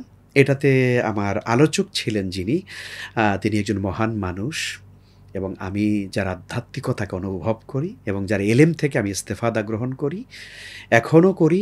তিনি পৃথিবীতে নেই, তবে আমি তার জন্য অনেক দোয়া করি এবং আল্লাহর কাছে তার জান্নাতের উচ্চ মাকাম কামনা করি। এই উপমহাদেশের একজন শ্রেষ্ঠ হাদিস বিশারদ, এবং ইসলামকে মানুষের কাছে, ইসলামের বিউটিফিকেশন যেটা সৌন্দর্য, নান্দনিকতা, এটা যিনি তার মানে মুখের ভাষা দিয়ে, হাসি দিয়ে যিনি মানুষের কাছে উপস্থাপন করতে পেরেছিলেন, দল মত নির্বিশেষে সকল মানুষের কাছে যিনি প্রিয় ছিলেন, আসলে ইসলামের বিউটিফিকেশনটা তুলে ধরতে পেরেছিলেন, এমন একজন মহান মানুষ, কুষ্টিয়া ইসলামী বিশ্ববিদ্যালয়ের সাবেক অধ্যাপক প্রফেসর ডক্টর খন্দকার আবদুল্লাহ জাহাঙ্গীর রহমতুল্লাহ আলাই। স্যারের দীর্ঘ সান্নিধ্য আমি পেয়েছি, সোহবত পেয়েছি। একবার 1 to 1 আমরা দীর্ঘ সময়, ঘন্টার পরে ঘন্টা সময় কাটাতাম। আমি স্যারের অনেক সান্নিধ্য পেয়েছি। স্যার এই প্রোগ্রামটা তিনি ছিলেন আমার আলোচক। দৈনন্দিন জীবনে ইসলাম এটার উপস্থাপনা করতাম। ২টো প্রোগ্রাম। আর একটা ছিল আমাদের ইসলামিক টিভিশনে মানে টেলিভিশনে হিটাচি জেনানিন একটা প্রোগ্রাম ছিল। জেনানিন মানে প্রশ্ন করে জেনানিন, এটা ছিল প্রশ্ন। আর হিটাচি ছিল একটা কোম্পানি, একটা ইলেকট্রনিক্স কোম্পানি। ওরা আমাদের এইটা একদম ফুল টাইম এটা স্পন্সর করতো ওরা। তো এই প্রোগ্রামটাতে আমি উপস্থাপনা করতাম লাইভ অনুষ্ঠানে। এভাবে করে আমার মিডিয়া জীবন শুরু। পরবর্তীতে আলহামদুলিল্লাহ বাংলাদেশের স্যাটেলাইট বিভিন্ন টেলিভিশনেই কাজ করা হয়। মানে এখন পর্যন্ত কোনো টেলিভিশনে আপনি যান নাই, এমন কোনো টেলিভিশন আছে? হতে পারে, তবে মনে হয় সবগুলোতে যাওয়া হয়েছে। জি, মানে কত হাজার প্রোগ্রাম আপনি এখন পর্যন্ত রেকর্ড করেছেন? এটা আসলে আমি বলতে পারবো না, তবে আমার মনে হচ্ছে যে অন্তত ২-৩ হাজার হবে। ২-৩ হাজার প্রোগ্রাম অলরেডি রেকর্ড আমার করেছেন record এবং হয়ে সেগুলো গেছে। পাবলিশ হয়েছে বা হ্যাঁ, আমার on air হয়েছে। এককভাবে অনেক আলোচনা করেছি। আমি আরেকটা বিষয় বলি এখানে, সেটা হচ্ছে যে TBN 24 নামে একটা টেলিভিশন আছে। এটা মূলত USA বেসড, আপনি জানেন। এটা নিউ ইয়র্ক থেকে মূলত এটা সম্প্রচারিত হয়। এইটার বাংলাদেশের হেড অফিস আছে, আমাদের বাংলাদেশের অফিসে। এইটার আমি ছিলাম হলো ইসলামী প্রোগ্রামের ডিপার্টমেন্টের হেড ছিলাম আমি। এটাতে আমি ৮ বছর পর্যন্ত এটাতে কাজ করি এবং আমার এখান থেকে আমার শত শত পর্ব প্রোগ্রাম। এবং মজার ব্যাপার হচ্ছে আমার TBN 24 এখানে ডক্টর আব্দুল্লাহ জাহাঙ্গীর স্যার রহমতুল্লাহ আলাইহি তিনি নিয়মিত এখানে আলোচনা দিতেন। ফলে আমি একদিন নিউ ইয়র্কে এরকম একটা প্রোগ্রামে গিয়েছি। তো নিউ ইয়র্কের সম্ভবত ওজন পার্কে একটা প্রোগ্রাম হচ্ছিল। সেখানে প্রায় আমাদের ২-৩ হাজার অডিয়েন্স ছিল। তো একজন ভাই এসে বলছে যে, হুজুর আপনাকে একটু আগে দেখে আসলাম। আমি বললাম, কোথায় দেখে আসলেন আপনি? তো বলছে যে, আমাদের ঘরে তো TBN 24 আছে, আপনাকে তো আমরা মূলত ওই টেলিভিশন থেকে আপনাকে আমরা বেশি চিনি। তো আলহামদুলিল্লাহ নিউ ইয়র্কের সকল জায়গাগুলোতে মূলত TBNটা খুব মশহুর একটা চ্যানেল। তো ওই চ্যানেলটাতে আমার দীর্ঘদিন আলহামদুলিল্লাহ কাজ করার সুযোগ হয়েছে। তরুণ যারা টেলিভিশন জগতে আসতে চায়, দাওয়াতি কাজ করতে চায়, তাদের উদ্দেশ্যে আপনি কোনো পরামর্শ দেবেন? অনেক পরামর্শ আছে। প্রথম কথা হচ্ছে একাডেমিক্যালি লেখাপড়া করতে হবে। একাডেমিক লেখাপড়া না করে আমি ২-৪টা প্রোগ্রাম করে ভিজিটিং কার্ড বানিয়ে লিখলাম যে আমি অমুক টেলিভিশনের ভাষ্যকার বা আলোচক উপস্থাপক, এটা আমরা কখনো করব না। আমরা মনে আছে ইসলামিক টেলিভিশনে যখন কাজ করি, মরহুম সাঈদ ইস্কান্দার রহমতুল্লাহ আলাই আমাদের একজন প্রাণের মানুষ, যিনি ইসলাম টেলিভিশনের যিনি আসলে মহান স্বপ্নদ্রষ্টা, তিনি মারা গেছেন। স্যার আসলে মূলত এই টেলিভিশনটাকে জন্ম দিয়েছেন, মেজর সাঈদ ইস্কান্দার। তিনি আমাদেরকে নিয়ে যখন প্রোগ্রাম করিয়েছেন, আপনি শুনলে অবাক হয়ে যাবেন। আমরা ৪ বছর পর্যন্ত কাজ করেছি, নট এ সিঙ্গেল পাই। একটা পয়সা আমাদেরকে দেওয়া হয়নি বলতে দেওয়ার কোনো অবস্থা ছিল না। উনি আমাদেরকে ডেকে বলছেন যে, ভাই আমরা চাই, উনি বলছেন যে আমি চাই আল্লাহর কথাগুলো মানুষের কাছে পৌঁছাতে, আপনারা কি আমাকে হেল্প করবেন? তখন আমার মনে আছে আমাদের মুফতি কাজী ইব্রাহিম, ডক্টর মনজুর এলাহি, আপনার professor doctor ABM Hizbullah sir, doctor Abdullah Jahangir রহমতুল্লাহ আলাই, এবং আমরা যারা খুবই তাদের ছাত্রের মতো আমরা সবাই ছিলাম। আমরা তখন বলেছি, আপনি কি বলছেন এই কথা? পয়সার জন্য আপনার আল্লাহর কথা আমরা বলবো না, অবশ্যই আমরা কাজ করবো, আপনি কাজ শুরু করে দিন। তখন আমরা দীর্ঘদিন পর্যন্ত আমরা বিনা পয়সায় কাজ করেছি আলহামদুলিল্লাহ। এরপরে একটা সময় যখন হয়েছে, তখন আবার আমাদেরকে আলহামদুলিল্লাহ হাই স্যালারি দেওয়া হয়েছে। হাই স্যালারি আমাদের এক একজনকে তখনকার সময় 7-8-এর দিকে আমাদেরকে এক একজনের 30,000 40,000 করে মান্থলি দেওয়া হয়েছে। মান্থলি আমি হয়তো 2-3টা প্রোগ্রাম করতাম, সর্বোচ্চ হয়তো লাইভ একটা আর কিছু রেকর্ড, আমাদেরকে এইভাবে করে সম্মানিতও করা হয়েছে। সুবহানাল্লাহ। তো এই জন্য বলবো, যারা মিডিয়ায় কাজ করতে চান, একাডেমিকভাবে আপনাকে যোগ্যতা অর্জন করতে হবে, এটা এক। আর 2 নম্বরে হলো আসলে ভাষা জ্ঞান নিয়ে মিডিয়ায় কথা বলা যায় না। আর ভাষার যে প্রাঞ্জলতা, উপস্থাপনা করবার যে যোগ্যতা, এটা আপনাকে অর্জন করতে হবে। ভাষার যদি কোনো ত্রুটি থাকে, আপনি মিডিয়ায় কখনো ভালো করবেন না। হ্যাঁ, আপনাকে বাংলা ভাষাটা, প্রমিত বাংলা আপনাকে করতে হবে, এটাকে চর্চা করতে হবে। আপনি ধরুন আমার মতো বরিশাল, যে মগবাড়ি বরিশাল, তাই না? আপনি যদি মগো একটা বলে ফেলতে পারেন মাশাআল্লাহ, তাহলে কিন্তু আপনার মিডিয়া শেষ। তো এই জন্য আপনাকে কোনো আঞ্চলিকতার দোষে দুষ্ট হলে চলবে না, একদম বাংলা ভাষাকে প্রাঞ্জলভাবে উপস্থাপন করতে হবে। 2টো নসিহা আমাদের তরুণদের জন্য। আপনি তো ওয়াজ মাহফিলের ময়দানেও অনেক ভূমিকা রাখেন, প্রচুর মাহফিলও করেন যতটুকু জানি। মানে এখানে একটা বড় বিষয় হচ্ছে সমন্বয় কিভাবে করেন, এই শিক্ষকতা, মাহফিল, মিডিয়া, এই সবগুলো কাজের সমন্বয়টা কিভাবে? ব্যাঘাত হয়, অনেক ব্যাঘাত হয়। তবে মানে মাহফিল আমি ওরকম বেশি করতে চাই না। আমার কেন যেন মাহফিল এই জগৎটাতে আবার আমার একটু মানে আছে না, মানুষের যে ভাইরাল হয়ে যেতে পারলেই তো মাশাআল্লাহ কারি টাকা, বছর ঘুরলেই 1 কোটি টাকার একটা প্রচুর ফ্ল্যাট, দাওয়াত। প্রচুর দাওয়াত। আমার কেন যেন, যেমন আমি ধরুন সেই মিডিয়াতে কাজ করি, আল্লাহ তাআলা করাচ্ছেন আল্লাহর মেহেরবানিতে কত আগ থেকে, অথচ আপনি কিন্তু আমার কোনো ওয়াজ কিন্তু ইউটিউবে পাবেন না। আমাকে অনেক লোকেরা বলে, আচ্ছা আপনার টেলিভিশনে এত প্রোগ্রাম কিন্তু আপনাকে ইউটিউবে খুঁজে পাই না কেন, মানে ওয়াজে খুঁজে পাই না কেন? আমি বলছি যে আমি এই জগৎটা থেকে একটু, কারণ কি জানেন, এখানে একটা ব্যাপার আছে। আজকে যে সকল আমাদের ভাইদেরকে নিয়ে এত বিতর্ক হচ্ছে, এর মূল কারণ হচ্ছে আমরা পাবলিকলি যখন কথা বলতে চাই তখন পাবলিকের ইমোশন তৈরি করবার জন্য কিন্তু আমাকে অনেক কথা বলতে হয়। কিছুটা সেখানে রং দিতে হয়, কিছুটা আবেগ দিতে হয়, কিছুটা সেখানে একটু বাড়িয়েও অনেকে বলে ফেলে, তাই না? এখন এভাবে করে প্রত্যেকটা কথা যখন আপনি রেকর্ড হয়ে যায়, তখন হতে পারে 5 বছর আগে একটা সিচুয়েশনে দাঁড়িয়ে আপনি একটা কথা বলছেন, কিন্তু 5 বছর পরে ওই কথাটা 1.5 মিনিট 2 মিনিট কাট করে ওটাকে কিন্তু 5 বছর পরে আপনাকে কিন্তু লাগিয়ে দেওয়া হলো, আপনি কিন্তু বিপদে পড়ে গেলেন। এই জন্য আমি মনে করি আসলে ওয়াজ করবেন মানুষের ইসলাহের জন্য, ওয়াজ করবেন দিনের দাওয়াতের অংশ হিসাবে, বাট এটা দিয়ে নিজেকে সেলিব্রেশন করতে হবে, সেলিব্রিটি হয়ে যেতে হবে, এই মানসিকতা আমার মনে হয় আমাদেরকে ক্ষতি করে এবং বিপদে ফেলে দেয়। সেজন্য আমি এই জায়গাটাতে কিছুটা ভাইরাল হতে চাই না, বা ভাইরাল হওয়ার নেশাও নেই। তবে যতটুকুন করি সেটা লেওয়াজিল্লা দাওয়াতের ক্ষেত্রে, তবে ম্যানেজ করাটা খুব কঠিন হয়। রাতের বেলা মাহফিল, সকালবেলা আবার হাদিসের ক্লাস, এটা আমার জন্য খুব কঠিন হয়। এই জন্য আমি শারীরিকভাবে কিছুটা অসুস্থ থাকি। আল্লাহ তাআলা যেন সুস্থ রাখেন, দোয়া চাই আপনাদের কাছে। জি, আপনি তো এই যে তরুণ বক্তা যারা রয়েছেন, শুধু তরুণ না, আসলে যারাই বক্তা রয়েছেন তাদের নিয়ে যে প্ল্যাটফর্ম মাজলিসুল মুফাসসিরিন, এটারও আপনি দায়িত্বে আছেন, সম্ভবত ঢাকা মহানগরীর দায়িত্বে চেষ্টা আছেন। করে থাকি এখানে আমাদের মুফাসসির ভাইদেরকে কিভাবে ট্রেন আপ করা যায়, প্রশিক্ষণ দেওয়া যায়, তাদেরকে আসলে আধুনিক কন্টেন্টের সঙ্গে তাদেরকে পরিচিত করা যায়। দেখুন, আমরা কিছু কন্টেন্টের সঙ্গে পরিচিত হয়ে আছি, যেমন ওখান থেকে বের হতে পারি না। সময় আসলে কি চায়, কারণ ইন্নাল কোরআন ইউফাসসিরুহুজ জামান, সময় কিন্তু কোরআনকে ব্যাখ্যা করে। কোরআন সময়কে ব্যাখ্যা করে না, সময় কোরআনকে ব্যাখ্যা করে। মানে বর্তমান সিচুয়েশন, আপনি এই সিচুয়েশনটাই কিন্তু কোরআনে কারিমের একটা আয়াত 1500 বছর আগের একটা আয়াতকে এই সময় ব্যাখ্যা করে দিচ্ছে। তো কাজেই এই যে সময়ের আলোকে তাফসির করা, সময়ের আলোকে আপনাকে জাতির চাহিদাকে পূরণ করা, এই ব্যাপারে আমরা কাজ করছি। বাংলাদেশ মাজলিসুল মুফাসসিরিন, মুফাসসিরদেরকে আরও ট্রেন আপ করা, একাডেমিক জগতে ফিরিয়ে নিয়ে যাওয়া। তো সেই জন্য আমাদের বাংলাদেশ মাজলিসুল মুফাসসিরিন তৈরি হয়েছে আলহামদুলিল্লাহ। এটি আমি কেন্দ্রীয় কমিটিতে এটা সহকারী মহাসচিব হিসাবে কাজ করছি এবং ঢাকা মহানগর দক্ষিণের সভাপতি হিসাবে কাজ করছি বর্তমানে। কিন্তু আপনাদের এত ট্রেনিং প্রোগ্রাম, এত কিছু সত্ত্বেও আমরা অনেক বক্তাদেরকে বিভিন্ন সময়ে বিতর্কিত বক্তব্য বা মন্তব্য করতে দেখি। মানে আপনারা কি আসলে তাদের মানে তাদেরকে সংশোধন করা বা তাদের লাগাম টেনে ধরা, এটা কি পারছেন না? আসলে এটা হয় না। ধরুন, যে মানুষ যেভাবে মানুষকে বক্তব্য দিয়ে সে জাতির কাছে পরিচিত হয়ে গেছে, আপনি তাকে কখনো ফিরাতে পারবেন না। তবে আমরা চেষ্টা করি, তাদেরকে হেতেসাব দেওয়ার চেষ্টা করি, কিন্তু আল্লাহ না করুন, মানে কিছু ভাইরা আছেন যারা আমাদের কোনো হেতেসাব গ্রহণ করছেন না। তারা কিনা আসলে মানে এত বেশি পরিমাণে মাহফিল করেন, প্রতিদিন যেন তাদের 3টা-4টা করে মাহফিল করতে হবে, এই বিষয়গুলো তাদেরকে বিভ্রান্ত করে। তারা অসুস্থ হয়ে যান, কথা অসংলগ্ন বলে ফেলেন, তাই না? কখন কোন জায়গায় কোন সিচুয়েশনে কী কথা বলতে হবে সেগুলো তারা মনে রাখতে পারেন না। এক্ষেত্রে আমরা মনে করি পরিমিত বোধ থাকা উচিত কথার ক্ষেত্রে। 1 ঘন্টার সোয়া ঘন্টা 1.5 ঘন্টা সর্বোচ্চ কথা বলা উচিত, পর্যাপ্ত বিশ্রাম গ্রহণ করা উচিত, তাই না? এরপরে আপনাকে হোমওয়ার্ক করা উচিত, হ্যাঁ, কন্টেন্ট নিয়ে আপনার কিছু একাডেমিক অ্যানালাইসিস থাকা উচিত, আপনার সামনে নোট থাকা উচিত। দেখুন, আমি দর্শকদেরকে বলি আপনার মাধ্যমে যে আমরা মনে করি যে কোনো স্কলারের সামনে যদি কোনো মানে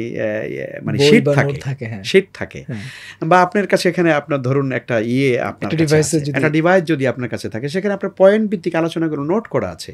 আমরা মনে করি যে এটাকে কোনো আলেম হলো নাকি, দেখে বলে এটা কোনো আলেম হলো নাকি? এটা কখনো মনে করবেন না, বরং জালেমের কাছে নোট আছে, আপনি মনে করবেন সে পড়াশোনা করে আসছে, আর যার কাছে কিচ্ছু নাই সে কিন্তু আন্দাজে ভাষা কিন্তু কথা বলতেছে। অতএব আমরা মনে করি বর্তমান তরুণ প্রজন্মের যারা মিডিয়ায় কাজ করতে চান, যারা টেলিভিশনে কাজ করতে চান, আপনারা অবশ্যই আপনারা হোমওয়ার্ক করবেন, আপনারা নোট সামনে রেখে কথা বলবেন। আপনি দেশের বাইরেও প্রচুর দাওয়াতি কাজ করছেন। ইনফ্যাক্ট আমরা দেখেছি মুনার প্রোগ্রামগুলোতে আপনি প্রায়শই গিয়ে থাকেন এবং আমেরিকা ছাড়া অন্যান্য দেশগুলোতেও যান। বিদেশের মাটিতে দাওয়াতি কাজের অভিজ্ঞতা এবং সেটাকে পজিটিভ অভিজ্ঞতা, ইনফ্যাক্ট সেখানে যদি কোনো তিক্ত অভিজ্ঞতা থাকে সেটাও একটু জানতে চাই। না, আলহামদুলিল্লাহ, বিদেশে তো প্রোগ্রামের অনেক বড় ইতিবাচক দিক হলো কি, যেমন আমেরিকাতে আমি বলি, আমেরিকাতে প্রায় 15 থেকে 20টা স্টেটে আল্লাহ তাআলা আমাকে ঘুরিয়েছেন এবং এক একটা স্টেট থেকে আর একটা স্টেটে যেতে পারে 6-7 ঘন্টা বিমানে লাগে। তো এত দূরত্বের জায়গাগুলোতে আল্লাহ যে একদম সেই অ্যারিজোনা পর্যন্ত আল্লাহ আমাকে নিয়েছেন, মেক্সিকোর সীমান্ত পর্যন্ত গিয়েছিলাম আমি। সেই জায়গাতেও প্রবাসেও গিয়ে দেখেছি যে প্রবাসী আমাদের ভাইয়েরা তারা আসলে বাংলা ভাষাভাষী আলেমদের শূন্যতা কি পরিমাণে যে তারা অনুভব করে। আমি আপনাকে বলি, অ্যারিজোনাতে আমি একটা প্রোগ্রামে, বিশাল একটা ইসলামিক সেন্টারে গিয়েছি প্রোগ্রাম করতে। একজন ভাই এসে আমাকে জড়িয়ে ধরে হাউমাউ করে কাঁদছে। আমি বললাম যে ভাই আপনি কাঁদছেন কেন? তো বলছে যে হুজুর আমি এখান থেকে 3 ঘন্টা ড্রাইভ করে এসেছি। যখন আমি শুনছি যে 3 ঘন্টা ড্রাইভ করে গেলে আমি একজন বাঙালি আলেমের মানে আলোচনা শুনতে পারবো, তাফসীর শুনতে পারবো, আমি এই জন্য পাগল পড়া হয়ে আমি 3 ঘন্টা ড্রাইভ করে আপনার আলোচনা শুনতে আসছি, শুধুমাত্র আপনি বাংলায় আলোচনা করবেন সেই জন্যে। তো আমার মনে আছে যে আমেরিকাতে বিভিন্ন স্টেটগুলোতে আমাদের প্রবাসী যারা ভাইরা আছে তারা আসলে মূলত কোরআনের আলোচনা তাদের মাতৃভাষায় তারা শুনতে চায়। এই যে মাতৃভাষার জন্য একটা টান, আকর্ষণ, এটা কিন্তু আসলে প্রবাসে যারা আছেন তাদের কিন্তু এটা লাগে, একটা ব্যাপার। আর একটা ব্যাপার হচ্ছে যে ওই দেশে দাওয়াতের একটা বিরাট অপরচুনিটি হলো সেখানে নন মুসলিম যারা আছেন তাদের মধ্যেও কিন্তু আপনি দাওয়াত দেওয়ার সুযোগ পাচ্ছেন। আমি আপনার বাফেলোতে গেলাম, বাফেলোতে, তারপরে আপনার নিউ ইয়র্কের কয়েকটা জায়গাতে। হ্যাঁ, নিউ ইয়র্কের আমি যখন একটা অঞ্চলে গেলাম শহরে, সেখানে একটা বক্তৃতা করার পরে আমাকে হঠাৎ করে আমাদের দায়িত্বশীল ভাইরা বললেন যে আলোচনাগুলো আমরা আশেপাশে তো সাউন্ড সিস্টেম ওনারা দিয়েছেন, তো একজন নন মুসলিম ভাই এই আলোচনা তার কানে গিয়েছে, উনি কিছুটা কোরআনে কারিম হয়তো কখনো কোথাও স্টাডি করেছে, এরকম হতে পারে। এরপরে এই আলোচনাগুলো শোনার পর ওনার ভেতরে আরও মোচড় দিয়ে উঠেছে। তো উনি সিদ্ধান্ত নিয়ে ওনাদেরকে জানাচ্ছেন যে আমি এখন কালেমা পড়ব। আমি তো আলোচনা করতেছি, ওনার আলোচনার মধ্যে আমাকে মানে চিরকুট দিয়েছেন যে একজন নন মুসলিম ইতিমধ্যেই তিনি আপনার আলোচনা শুনেছেন এবং কালেমা পড়তে চাচ্ছেন। আমি বলছি মোস্ট ওয়েলকাম, আল্লাহু আকবার। আমার মানে অন্যরকম আমার অবস্থা হয়ে গিয়েছে যে আল্লাহু আকবার, আমার জীবনের শ্রেষ্ঠ অনুভূতি, আল্লাহু আকবার। আমার আলোচনা শুনে, কথা শুনে যদি একজন ভাই কালেমা পড়েন, আমার জীবনে এর চেয়ে শ্রেষ্ঠ কিছু নেই। আমরা আলোচনা শেষ করলাম, আমাদের অনুষ্ঠান শেষ হলে এরপরে ওই ভাই আসলেন, উনি আমাদের মজলিসে হাজির হলেন। এরপরে আমরা ওনাকে শাহাদা বাক্য পড়ালাম এবং উনি আমাদের সঙ্গে দোয়া করলেন, মোনাজাত করলেন। তো আমি আলহামদুলিল্লাহ একাধিক ব্যক্তি আমাদের মোনা সেন্টারের হেড অফিস যেটা, সেটাতে ওজন পার্কে, ওখানেও আমি আলহামদুলিল্লাহ আমাদের হাতে মুসলিম হয়েছেন অনেক ভাইরা। তো এখানে সবচেয়ে বড় সুযোগ হলো বিদেশের মাটিতে দাওয়াতি কাজ করলে অনেক অমুসলিমদের মধ্যে আপনার ইসলামের দাওয়াতের যে প্রকৃত যে মেসেজটা, যেটা অর্থাৎ দাওয়াতের মূল যে মাকসাদ, যেটা অমুসলিমদের কাছে দাওয়াত দেওয়া, এই অপরচুনিটিটা বিদেশে গেলে সেটা তৈরি হয়। সেখানে তো বাঙালি মুসলিম কমিউনিটির মধ্যে তো দাওয়াতি কাজ করছে আলহামদুলিল্লাহ। জি জি। তাহলে তার অমুসলিমদের মাঝে দাওয়াতটা সে অর্থে না হয়। আল্লাহু আকবার, আপনি কি বলেন? ওখানে আমাদের যখন কোরআনে কারিমের এই বিতরণের যে সেলিব্রেশনগুলো থাকে, কোরআনে কারিম বিতরণ করার জন্য একদম তো ওপেনলি কাজ করা হয়, ওপেনলি রাস্তায় বসে যাওয়া হয় কোরআন নিয়ে। এটা আমাদের দেশের মতো না তো। আমাদের দেশে ওখানে কোরআন বিতরণ করা হচ্ছে, রাস্তা দিয়ে খ্রিস্টানরা যাচ্ছে, অন্য ধর্মের মানুষরা যাচ্ছে, ওদেরকে উইলিংলি কোরআন দেওয়া হচ্ছে। এবং এই যে কোরআন বিতরণ করা হচ্ছে, এই কোরআন বিতরণের মধ্যে কিন্তু অসংখ্য মুসলিমরা এসে মুসলমান হয়ে যাচ্ছে। আল্লাহু আকবার। ওখানে কিন্তু অন্যরকম দাওয়াতের একটা পরিবেশ তৈরি হয়। শেখ, আমরা দেখি যে দাওয়াতি লাইনে বিশেষ করে যে সকল আলোচক বক্তা রয়েছেন, ইদানিং সময়ে অনেক আলেম বা বক্তা তারা জেনারেল লাইনে পড়াশোনা করছেন, পরবর্তীতে তারা হয়তো নিজেকে দায়ী হিসেবে অধিষ্ঠিত করেছেন বা এই ভূমিকায় কাজ করছেন। এটিকে অনেকেই পজিটিভলি দেখছেন, আবার কেউ কেউ কিছুটা নেগেটিভ রিভিউ দিচ্ছেন। আপনি কি মনে করেন, আসলে দাওয়াতি লাইনে কাজ করার জন্যে তাকে কি মাদ্রাসা ব্যাকগ্রাউন্ডের হইতে হবে, নাকি উনি যে কোনো ব্যাকগ্রাউন্ড থেকে আসতে পারেন? আসলে এটা আমাদের একটা চিন্তার দৈন্যতা মনে করি আমি। মাদ্রাসা ব্যাকগ্রাউন্ড থেকেই একজন মানুষকে এসে একটা নির্দিষ্ট বেশভূষা ধারণ করেই আসলে ইসলামের দায়ী হতে হয় বা হওয়া উচিত, বা এর বাইরে কেউ হতে পারবে না, ইসলামে এই রেস্ট্রিকশনটা আদৌ নেই। বরং আমরা মনে করি আসলে দায়ী হওয়ার জন্য যেটা দরকার সেটা হচ্ছে তার ভিতরে বেসিক্যালি ইসলামের জ্ঞান তার থাকা, তাই না? উদু ইলা সাবিলি রাব্বিকা বিল হিকমাতি ওয়াল মাউইজাতিল হাসান। আল্লাহ তাআলা যে এখানে দাওয়াতের কথা বললেন, দাওয়াতের জন্য কি দরকার লাগবে সেটা হলো বিল হিকমা, তোমার হিকমা লাগবে, অর্থাৎ উইজডম তোমার লাগবে। হেকমা বলতে মানে এটা না যে সত্যটাকে গোপন করে চাপা দিয়ে একটু ভাষা কথা বলে যাওয়া নিজের পিঠ বাঁচাবার জন্য, এটাকে হেকমা বলা হয় না। হেকমা শব্দের অর্থ হচ্ছে মূলত উইজডম, প্রজ্ঞা। কোরআন এবং সুন্নাহর বেসিক শরীয়ী জ্ঞান অর্জন করবার পরে যে থার্ড যে জ্ঞানটা তৈরি হয়, এটাকে বলা হয় উইজডম। এটাকে কিন্তু বুঝতে হবে আপনাকে। এটাকে কিন্তু আপনার কিতাব ওয়াল হিকমা, ইউআল্লিমুহুমুল কিতাবা ওয়াল হিকমা। এই দেখেন, কিতাব পড়ানো হচ্ছে, রাসূল এসেছেন কিতাব পড়াবার জন্য, আবার বলা হলো হিকমা পড়াবার জন্য। হিকমাটা কি? কোরআন এবং সুন্নাহর জ্ঞান অর্জন করবার পরে মানুষের ভেতরে যে থার্ড একটা আই, যে বলে না থার্ড আই, হ্যাঁ, তৃতীয় চোখ, তৃতীয় চোখটা কি আসলে? তৃতীয় চোখটা হচ্ছে কোরআন এবং সুন্নাহর আল্লাহ দেওয়া যে জ্ঞানটা, এই জ্ঞানটা অর্জন করবার পরে মানুষের ভিতরে যে উইজডমটা তৈরি হয়, যে প্রজ্ঞাটা তৈরি হয়, এই প্রজ্ঞাটা আপনার ভিতরে দালিল ভিত্তিক প্রজ্ঞা, বাসায়ের যেটাকে বলা হয়েছে, বাসায়ের অন্তর্দৃষ্টি, এই অন্তর্দৃষ্টি দিয়ে আপনি মানুষকে ডাকেন, ওয়াল মাউইজাতিল হাসানা। তো এই জ্ঞান যার ভিতরে তৈরি হবে সেই দায়ী হতে পারে, অসুবিধা নেই। হয়তোবা সে আমার মতো জুব্বা পড়লো না, তাই বলে কি সে দায়ী হতে পারবে না? অবশ্যই পারবে। আপনি দাওয়াতি কাজের ক্ষেত্রে মুখে বলার পাশাপাশি হাতেও লিখছেন এবং আপনার বইও প্রকাশিত হয়েছে। এখন পর্যন্ত কি কি বই প্রকাশিত? না, আসলে খুব বেশি লিখতে পারিনি। মূলত এমফিল এবং পিএইচডি করতে গিয়েই আসলে মূলত থিসিসের মূল একটা সময় ব্যয় করতে হয়েছে।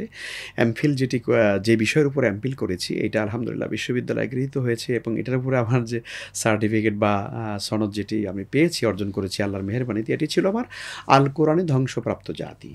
আল কোরআনে ধ্বংসপ্রাপ্ত যতগুলো বেসিক জাতি আছে তার মধ্যে বড় বড় 6টা জাতি, এগুলো নিয়ে মূলত আমার কাজ করা, সেটা নিয়ে আমি কাজ করা। আসলে এটা দিয়ে কাজ করার কি আছে এখানে? এটা নিয়ে আমি কাজ করে আমি কি দেখালাম? আসলে মূলত দেখিয়েছি এখানে যে কোরআনে কারিমের এই যে বড় বড় জাতিগুলো ধ্বংসের যে কারণ ছিল, যে মানে চারিত্রিক যে অবক্ষয়গুলো সেই জাতির মধ্যে, আদ জাতি, সামুদ জাতি, ফেরাউন জাতি, তাই না, লূত আলাইহিসসালামের সেই অবাধ্য জাতি, যারা কিনা পৃথিবীতে হোমোসেক্সুয়ালিটিকে মানে প্রথম পৃথিবীতে এসেছেন, আল্লাহ নিয়ে এসেছেন। আল্লাহ বলছেন যে মানে যে জাতিটা এই কাজটা প্রথম নিয়ে এসেছে, যে মা সাবাকাকুম আহাদুম মিনাল আলামিন, যে পৃথিবীতে তোমাদের আগে এই কাজ কেউ করে নাই। আল্লাহু আকবার। আল্লাহ বলছেন যে এই হোমোসেক্সুয়ালিটির মতো কাজ, এই যে যেটাকে আমরা বাংলায় কি বলি, সমকামিতার মতো কাজ, যেটাকে এখন বর্তমানে যেটাকে এলজিবিটি কিউ বলা হচ্ছে, এই এলজিবিটি কিউর মতো কাজ। এখন দেখেন কেন আমার এই গবেষণাটা, এটা এই জন্যে যে সেই হাজার হাজার বছর আগে কাউমে লূতের একটা অবাধ্য সম্প্রদায়, তারাই এই এলজিবিটি কিউটা তারা জন্ম দিয়েছে, আল্লাহ বলছেন। কিন্তু সেটাকেই আধুনিক মোড়কে, আধুনিকতার মোড়কে এখন কিন্তু সেটা নতুন করে আবার কিন্তু বিশ্ববাসী কিন্তু সেটাকে আবার চর্চা করছে। নাউজুবিল্লাহ। আপনি দেখেন পৃথিবীর আমেরিকা, এরপরে আপনার কানাডা, এরপরে অস্ট্রেলিয়ার মতো উন্নত দেশগুলো, যারা কিনা নিজেদেরকে সভ্য দাবি করছে, তারা তাদের পার্লামেন্টে তারা কি করছে, এগুলোকে এই এলজিবিটি কিউ তাদের স্বাধীনতার নামে তারা কি করছে, এগুলোকে অনুমোদন করে দিচ্ছে। তো আমি এখানে প্রমাণ করার চেষ্টা করছিলাম আমার গবেষণার ভিতরে যে এই জাতিগুলো ধ্বংস হয়েছে যে নৈতিক পদস্খলনের কারণে, সেই কারণগুলো যেহেতু পৃথিবীর আজ বর্তমান আধুনিক জাতিগুলোর মধ্যে আবার নতুন করে আবার এটার সূচনা হয়েছে, সুতরাং পৃথিবীর সভ্যতা আবারও ধ্বংসের মুখে নিপতিত হতে যাচ্ছে। এটাই ছিল আমার মূলত সামারি। এটা নিয়ে আমি কাজ করেছি, এটার উপর বড় গ্রন্থ হয়েছে। পিএইচডির কাজ করেছি যেটার উপরে, সেটা ছিল আমার interface dialogue in the light of Quran and hadith, আন্তধর্মীয় সংলাপ। এটা এই জন্য যে পৃথিবীতে যে অস্থিরতা এখন বেড়ে যাচ্ছে, এই অস্থিরতা থেকে বিশ্ববাসীকে একটু মুক্ত করবার জন্য আসলে আন্তধর্মীয় সংলাপটা কি সম্ভব কিনা, রাসূলের যুগে ছিল কিনা, তাআলাউ ইলা কালিমাতিন সাওয়াইন বাইনানা ওয়া বাইনাকুম, মদিনার সনদ, হুদায়বিয়ার সন্ধি, এই যে রাসূলের জীবনে যে ঘটনাগুলো ছিল, সেগুলোকে আমি বেইস ধরে প্রমাণ করার চেষ্টা করেছি যে এখনও অন্য জাতির মধ্যে সামাজিক শান্তির জন্য, নিরাপত্তার জন্যে, বৈষয়িক উষ্ণতাকে কিছুটা হলেও কমিয়ে আনার জন্যে ইন্টারফেথ ডায়ালগটা আসলে জরুরি। তবে সেটা অবশ্যই ইসলামের স্বকীয়তা রক্ষা করে, ইসলাম বিসর্জন দিয়ে নয়। তো এইটার উপর আমার গ্রন্থ রচনা হয়েছে। আর বেসিক্যালি আমার 2008-09 দিকে একটা গ্রন্থ বেরিয়েছিল রমজানের উপরে, মাহে রমাজানের, মহামুক্তির মাহে রমাদান, এটার উপরে। আরেকটি গ্রন্থ আমার বেরিয়েছিল 2010-এর দিকে, সেটি হলো আল কোরআন প্রশ্নোত্তরে আল কোরআন, গোটা কোরআনে কারিমকে প্রশ্নোত্তর আকারে। এইটা একটা গ্রন্থ আমার বেরিয়েছিল, আমাদের একটা টিম এটাতে কাজ করেছিলাম, এটার আমি প্রধান ছিলাম। একটা গ্রন্থ বেরিয়েছে। এরপর আমি প্রিয় নবীর প্রিয় আমল নামে একটা গ্রন্থ আমি বের করেছি, রাসূল সাল্লাল্লাহু আলাইহি ওয়াসাল্লামের প্রিয় আমলগুলো কী, যেটা আমাদের জানা দরকার, সেটার উপর একটা আলহামদুলিল্লাহ একটা ভালো গ্রন্থ বেরিয়ে এবং দর্শকরাও বেশি এটা গ্রহণ করেছে। এরপরে ওইটার উপর একটা সামারি করে আবার সকাল বিকাল একটা দোয়া এবং জিকির নামে, মানুষের দৈনন্দিন আমলের জন্য, সুন্নাহভিত্তিক আমলের খুব অভাব। আমাদের দেশে দেখবেন যে মানুষের অধিকাংশই দেখবেন রাস্তাঘাটে তারা বিভিন্ন ওজিফার আমল করে, অথচ সেগুলো সুন্নাহভিত্তিক না। তো এই জন্য আমি আমার মুসল্লিরা, অনেক সময় মুহিব্বিনরা যারা ভালোবাসেন, তারা আসলে বলেন যে একটা আমলের বই, তখন আমি সকাল সন্ধ্যা দোয়া এবং জিকির নামে একটা বই রচনা করেছি। এটা আলহামদুলিল্লাহ পাবলিশড হয়েছে। বর্তমানে হাতে 2-3টা বই আছে, তার মধ্যে একটা গ্রন্থ আমি রাসূল সাল্লাল্লাহু আলাইহি ওয়াসাল্লামের মহাব্বত এবং তার ভালোবাসায় করছি, সেটা আমি নাম দেওয়ার নিয়তে ভাবে করেছি, কেমন ছিলেন আমার রাসূল, এই নামে একটা গ্রন্থ। আলহামদুলিল্লাহ এটা বর্তমানে রচনার কাজ চলছে। জি, লেখালেখি, বক্তব্য, দর্স তাদরিস সবকিছুর পাশাপাশি রাজনীতির মাঠে আপনার কোনো পদচারণা আছে কিনা? আসলে এলমি লাইনে খুব বেশি কাজ করার আগ্রহ থাকলে বা বেশি কাজ করতে চাইলে রাজনীতির মাঠে আবার কাজ করা হয় কম। আবার কেউ যদি একটু রাজনীতির অঙ্গনে যদি আবার বেশি ভূমিকা রাখতে চান তাহলে আবার এলমি লাইনে তার একটু হয়তো, আর উভয়টা কম্বিনেশন করার ক্ষেত্রেও কিন্তু মানুষ উপমহাদেশে আছে। আপনি যদি চিন্তা করেন মানে আব্দুর রহিম রহমাতুল্লাহ আলাইহির কথা বলেন, সৈয়দ আবুল আলা মওদুদী রহমাতুল্লাহ আলাইহির কথা আপনি যদি বলেন, তাহলে আপনি দেখবেন যে তারা যেমন একদিকে গবেষণার দিকেও যেমন তারা এই উপমহাদেশে, তারা শুধু উপমহাদেশ কেন বলি, সারা পৃথিবীতে তারা ওয়ার্ল্ড হিরো তারা, এবং তারা ইসলামী আন্দোলন একামতে দ্বীনের এই চেতনার এই প্ল্যাটফর্মকে তারা সারা পৃথিবীতে পরিচয় করিয়ে দিয়েছেন। তাহলে জ্ঞান গবেষণাও যেমন আছে, আবার পলিটিক্যাল রাজনীতির অঙ্গনেও তারা কিন্তু সমধিক পরিচিত, কিন্তু আমরা হয়তো সেটা করতে পারিনি। তবে আমি মনে করি যে আসলে একামতে দ্বীনের এই চেতনা, আল্লাহর জমিন, আল্লাহর দিন কায়েম হবে, এই স্বপ্ন আমাদের প্রত্যেক মুসলমানের দেখা ফরজ, এটা আমি মনে করি। আপনি লেখাপড়া করবেন, জ্ঞান গবেষণা করবেন, মুহাদ্দিস হবেন, শাইখুল হাদিস হবেন, মুফতি হবেন, বড় যাই কিছু হবেন, আপনি যদি এটা না চান যে আল্লাহর জমিন, আল্লাহর দিন কায়েম হোক, তাহলে আমার এই জ্ঞান গবেষণা কার জন্য? কার জন্য? আমার এলেম কে ধরবে? সেজন্য আমি মনে করি রাষ্ট্রের এই যে রাষ্ট্র জীবনেও যে ইসলামকে এস্টাবলিশ করা, এটা ইসলামী শরিয়ারই একটা অংশ। রাসূল সাল্লাল্লাহু আলাইহি ওয়াসাল্লামের সেই 10 বছরের মদিনা জিন্দেগি, খোলাফায়ে রাশিদুনের শাসন ব্যবস্থা, আমরা কি কোনোভাবেই কি ইসলামের ইতিহাস থেকে কি এটাকে আমরা কি মানে ডিলিট করে দিতে পারবো, হাইড করতে পারবো? যদি না পারি তাহলে আমরা কেন বলছি ইসলামের রাজনীতি নাই বা আমি রাজনীতি করি না, আমরা প্রচলিত রাজনীতি করি না, এ কথা বলা ঠিক নয়, আল্লাহর ওয়াস্তে ঠিক নয়। এই জন্য আমি আলহামদুলিল্লাহ বাংলাদেশে রাজনীতির অঙ্গনে আমার দৃষ্টিভঙ্গি থেকে, আমার নজরে এই জামিনে সব থেকে বেশি মজলুম। এই জন্য আমার মনে হচ্ছে, আমি বলি ইমাম ইবনু তাইমিয়া রাহমাতুল্লাহ আলাইহিকে জিজ্ঞাসা করা হয়েছিল যে পৃথিবীতে তো বহু দল আছে, বহু ইসলামী দল আছে, কোনটা ভালো দল, কোনটা ইসলামী দল, কোনটা জান্নাতি দল বা কোনটা আসলে ভালো, এটা আমি কেমনে বুঝবো? ওনাকে প্রশ্ন করা হয়েছে। এই প্রশ্ন আপনাকেও করা হবে, এই প্রশ্ন আমাদেরকেও করা হয়। তখন ইমাম ইবনু তাইমিয়া রাহমাতুল্লাহ আলাইহি বলেছিলেন যে তুমি দেখবে যেই দলের মানুষগুলো বা যেই সম্প্রদায়ের লোকগুলো, যাদের উপরে যারা বেঁচে আছে, এদের মধ্যে সব থেকে বেশি নিপীড়িত, নির্যাতিত এবং কারাগারে বেশি, আর এই লোকগুলোর মধ্য থেকে একটা অংশ তারা কবরে চলে গেছে, শহীদ হয়ে গিয়েছে। এটা তুমি যেই দলে দেখবে বা যেই সম্প্রদায়ের মানুষের মধ্যে দেখবে, তুমি ধরে নিতে পারো যেই লোকগুলো হকের উপরে আছে। হকের উপরে থাকবে সেই লোকগুলো যারা হয় থাকবে কবরে, নয় থাকবে তারা কারাগারে। তা আমার কাছে মনে হয়েছে বাংলাদেশের সব থেকে বেশি মাজলুম হলো বাংলাদেশ জামাত ইসলামী। এই দলটি যখন সৃষ্টি হয়েছে তখন থেকে শুরু করে এখনো পর্যন্ত সব থেকে বেশি জুলমের শিকার হয়েছে। নিরপরাধ, একদম মাসুম বলা চলে, যে মানুষগুলোকে অপবাদ দেওয়া হয়েছে, যেই অপরাধে অপবাদ দেওয়া হয়েছে, এই অপরাধের সঙ্গে তাদের দূরতম সম্পর্ক নাই। তো এই মানুষগুলো জুলমের শিকার হয়েছে। হ্যাঁ, এখন হয়তো কোনো ভাই বলতেই পারেন যে আপনি যে একতরফা সাফাই গিয়ে যাচ্ছেন, এই মানুষগুলো কি সবাই ভালো, সব এদের কি ভুল ত্রুটি নাই? দেখুন ভাই, মানুষ হিসাবে মানুষের ভুল ত্রুটির ঊর্ধ্বে কেউ নই, আমরা কেউ নই। আপনি যে কোনো দল বলুন, তরিকা বলুন, দরবার বলুন, যে কোনো ইসলামী দল বলুন না কেন, সবার মধ্যে কম বেশি ভুল ত্রুটি আছে। কিন্তু আমার বিবেচনায় আমি দেখেছি এ দলের মানুষগুলো তারা আল্লাহর জমিন, আল্লাহর দিন কায়েমের জন্য জান মাল দিয়ে তারা চেষ্টা করে থাকেন। আলহামদুলিল্লাহ, সেই বিবেচনায় বাংলাদেশ জামাত ইসলামীকে আমি মনে প্রাণে দোয়া করি এবং আমি চাই যে তারা আরও ভালো করুক এবং এই জমিনে তারা ইসলামী নেতৃত্বের জন্য আরও বেশি কাজ করুক। শেখ, আপনাকে অনেক ধন্যবাদ জানাচ্ছি, আপনি প্রচণ্ড ব্যস্ততার মাঝে আমাদেরকে সময় দিয়েছেন। আপনাকে অনেক শুকরিয়া, জাযাকুমুল্লাহ খায়ের। আসলে আমার মতো খুব নগণ্য মানুষকে আপনি আমার ব্যক্তিগত জীবন সম্পর্কে জানতে চেয়েছেন এই অনুষ্ঠানে। যদিও আসলে আমি এই জাতীয় অনুষ্ঠানের মুখোমুখি খুব কম হওয়ার চেষ্টা করে থাকি, এর দ্বারা হয়তো নিজের রিয়া প্রকাশ পেতে পারে, আমি যা নই তা হয়তো আপনার কাছে বলে ফেলতে পারি। আল্লাহ তাআলা সেটা ক্ষমা করে দিন এরকম কোনো কথা বলে ফেললে। আর যে কথার ভিতরে আমাদের নতুন প্রজন্মের জন্য কোনো উপাত্ত আছে, কোনো পাথেয় আছে, আল্লাহ যেন সেটা আমাদের ভাইদের গ্রহণ করার তৌফিক দেন। আর এই কথার মধ্য দিয়ে যেন আল্লাহ তাআলা আমাদের সবাইকে যেন নাজাতের ওসিলা করে দেন। আল্লাহুম্মা আমিন।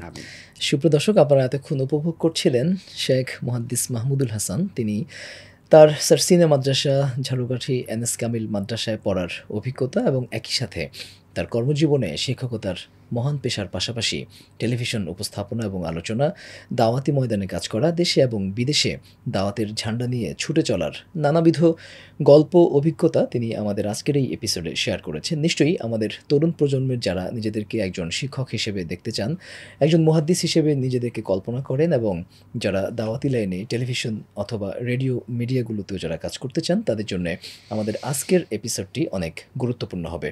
আমাদের পুরো প্রোগ্রামটি উপভোগ করে থাকলে লাইক লাইক, কমেন্ট এবং শেয়ার করবার মধ্য দিয়ে ছড়িয়ে দেওয়ার আহ্বান জানাচ্ছি এবং একই সাথে আমাদের চ্যানেল সাবস্ক্রাইব করা না থাকলে সাবস্ক্রাইব করার আহ্বান জানিয়ে আজকের মতো এখানেই বিদায় নিচ্ছি। আল্লাহ হাফেজ।